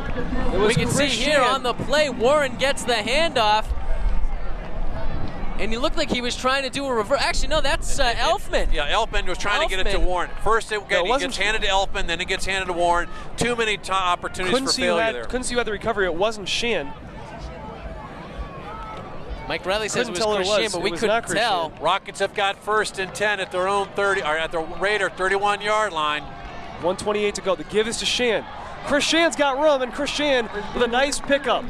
If this wind wasn't going this way, you'd say you'd be in Machunsky field goal range, but the way it's going, he couldn't even get that extra point in. Well, the wind right now is again blowing from about 11 o'clock on your screen till about 5 o'clock. So Machinsky did a good job of playing against it. You'll see Sheehan here break it to the outside, and then number 81, Jake Murphy, fends off his blocker to make the play here. 2nd down. We're under a minute. Shrugged off Bobby Riley there. Under a minute to go as Sheehan picks up one, and we're going to get a Needham timeout very quickly. Rockets call timeout after a short gain. 55 seconds left to go. 21-21. Well, it seems to me that with Chris Sheehan, he has now got the ball 23 times in this game. It seems to me that Coach Duffy wants to get one of his tri-captains, a big day, because this is, without question, I mean, from what I've seen, the most carries that Sheehan has had in the game this year. We weren't sure who had the. So both teams go over to talk with their leaders. The coaching squad on both teams are trying to anticipate what the other coach is going to do so that they have the right play forward. You see the scoreboard there, and it is right now 21-21, 55 seconds left to go. 3rd and 3. And by the way, Sheehan 75 yards on those 23 carries, 2 touchdowns for the senior fullback. This is absolutely unbelievable. With all the emotion coming into this game, the fact that it's Thanksgiving, it was such a dreary day to begin. Now it's a little bit brighter. We still have clouds all around, but the sun was out at the beginning of the half. It's unbelievable. Interesting weather day, absolutely. But it's, it's been nice. It's been cooperating for the most part. There are 55 seconds left. Well, I tell you what, guys, if you could ever think of a Thanksgiving day where a tie would be most appropriate and most accepted by both teams, it would probably be today. In the Bay State Conference, that's not the way it's going to end. Someone's going to end up winning the game because they do play until there's a winner. But 2 evenly matched teams, both teams that are not going to go to the playoffs. So for both of them, this is their Super Bowl. It's been an unbelievable game. A lot of heart in this game from both sides. The Wellesley offense, which was such a non-factor in the first half, came alive to score a decisive touchdown for Wellesley to give them the lead, and now we're tied up. 3rd and 3. Both sidelines getting into this. It's Mazzola in. The give is to Sheehan, and Chris Sheehan is still on his feet. Sheehan close to the end zone. Chris Sheehan, who has just played like an MVP today, has been unbelievable. And I gotta say it, he has played a lot like Greg Gatto today at fullback. I think that put Sheehan over 100 yards for the day, and he's earned every single one of them. He got hit at the line of scrimmage and kept the wheels a-churning. And then you can see he breaks 2 tackles there and gets all the way down again to the 1-yard line. And if I'm Coach Dave Duffy here, I just do a quarterback sneak or a fullback blast and take this thing in and get out of here. Well, you're certainly right, Ben. You were certainly right. He certainly has played like Greg Gatto today. Last year, the starting fullback for the Rockets, a team that won more games in team's history. Very good friends, the two of those. It's Hart in there, and Hart's going to try to sneak this thing in. No call yet. Well, they're saying no. Raiders have got to call timeout here. A late hit. Raiders have to call timeout here. Raiders have to call timeout here, because if they don't call timeout, they're not going to have any time left to go at all. Well, the clock's still going. I think that's almost... Now they'll call a timeout. They blew 10 seconds, but it was actually the Rockets who ended up taking the timeout. Wow, that's The problem here is that if confusing. the Rockets score, they won't have any. The Raiders won't have any time to do anything here. But even if the Rockets score, if they don't get an extra point, Wellesley could still return a kickoff. So that I don't understand. If it indeed is the Rockets that took a timeout right there.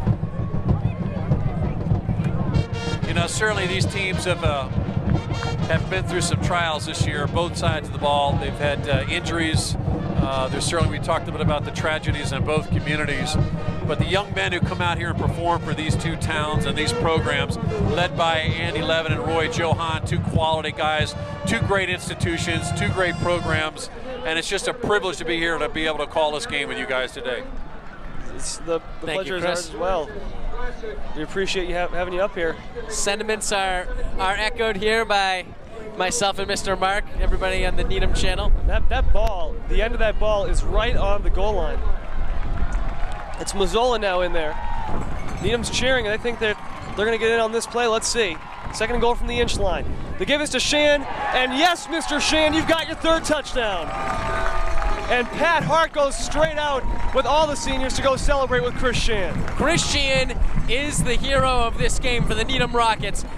He is absolutely unbelievable. That's his second goal line touchdown of the game, but the offensive line doing an excellent job as well. As we see here, Mazzola gets the team ready. And Chris Sheehan with his third touchdown run, and it's a beauty. The Rockets take the lead with 25 seconds to go. Chris Sheehan has been playing inspired football today. Absolutely, his third touchdown of the day for Chris Sheehan. Had some injuries earlier in this year, missed a couple games. He's back and he's better than ever with a huge game. 25 rushes, extra point, 99 yards for Chris Sheehan. They have not made an extra point on this side of the field today. The kick is up. This one is going to be good. So now Wells is going to need a touchdown and an extra point. They have 25 seconds in that special teams, Chris. Who knows? Still a chance. Well, I've never seen any game where there's been three kicks return for a touchdown. And if you're Coach Dave Duffy, the last thing you're going to do here is to kick it deep to one of the Raiders. I got to believe he'll kick it, kind of a squib kick to one of the up guys, take their chances with their defense set back in kind of a prevent situation. But give credit to the Needham Rockets, who came clawing back in this contest. They were down 21-15. And they have scored when they needed to score to be able to not only tie the game, but then even after missing the extra point, to still be able to have the wherewithal to come back and make the big play. Give the Rockets credit here today. Needham has now doubled their highest point total of the year in a game. They're at 28 points. That's something I hadn't even thought of. The Rockets hadn't even scored more than 14 this whole year. All of a sudden, they have 28 today.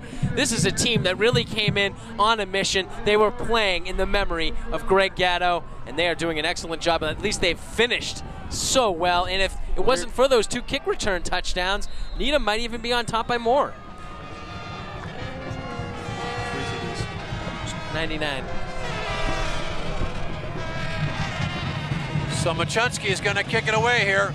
He does kick it deep. It's a line drive. It goes off the fingers of a Wellesley player, and the ball is on the ground, picked up by Elfman. Here goes Elfman. He's going to try for the best return he can. He is not going to get much. He's going to get to the 33-yard line with 19 seconds to go. So 67 yards to go. If you think about what are the options for the Raiders here, they certainly have thrown the halfback option pass a couple of times this year. They've actually done the double reverse and then flipped it back in terms of the flea flicker back to Savetti, who's thrown it long.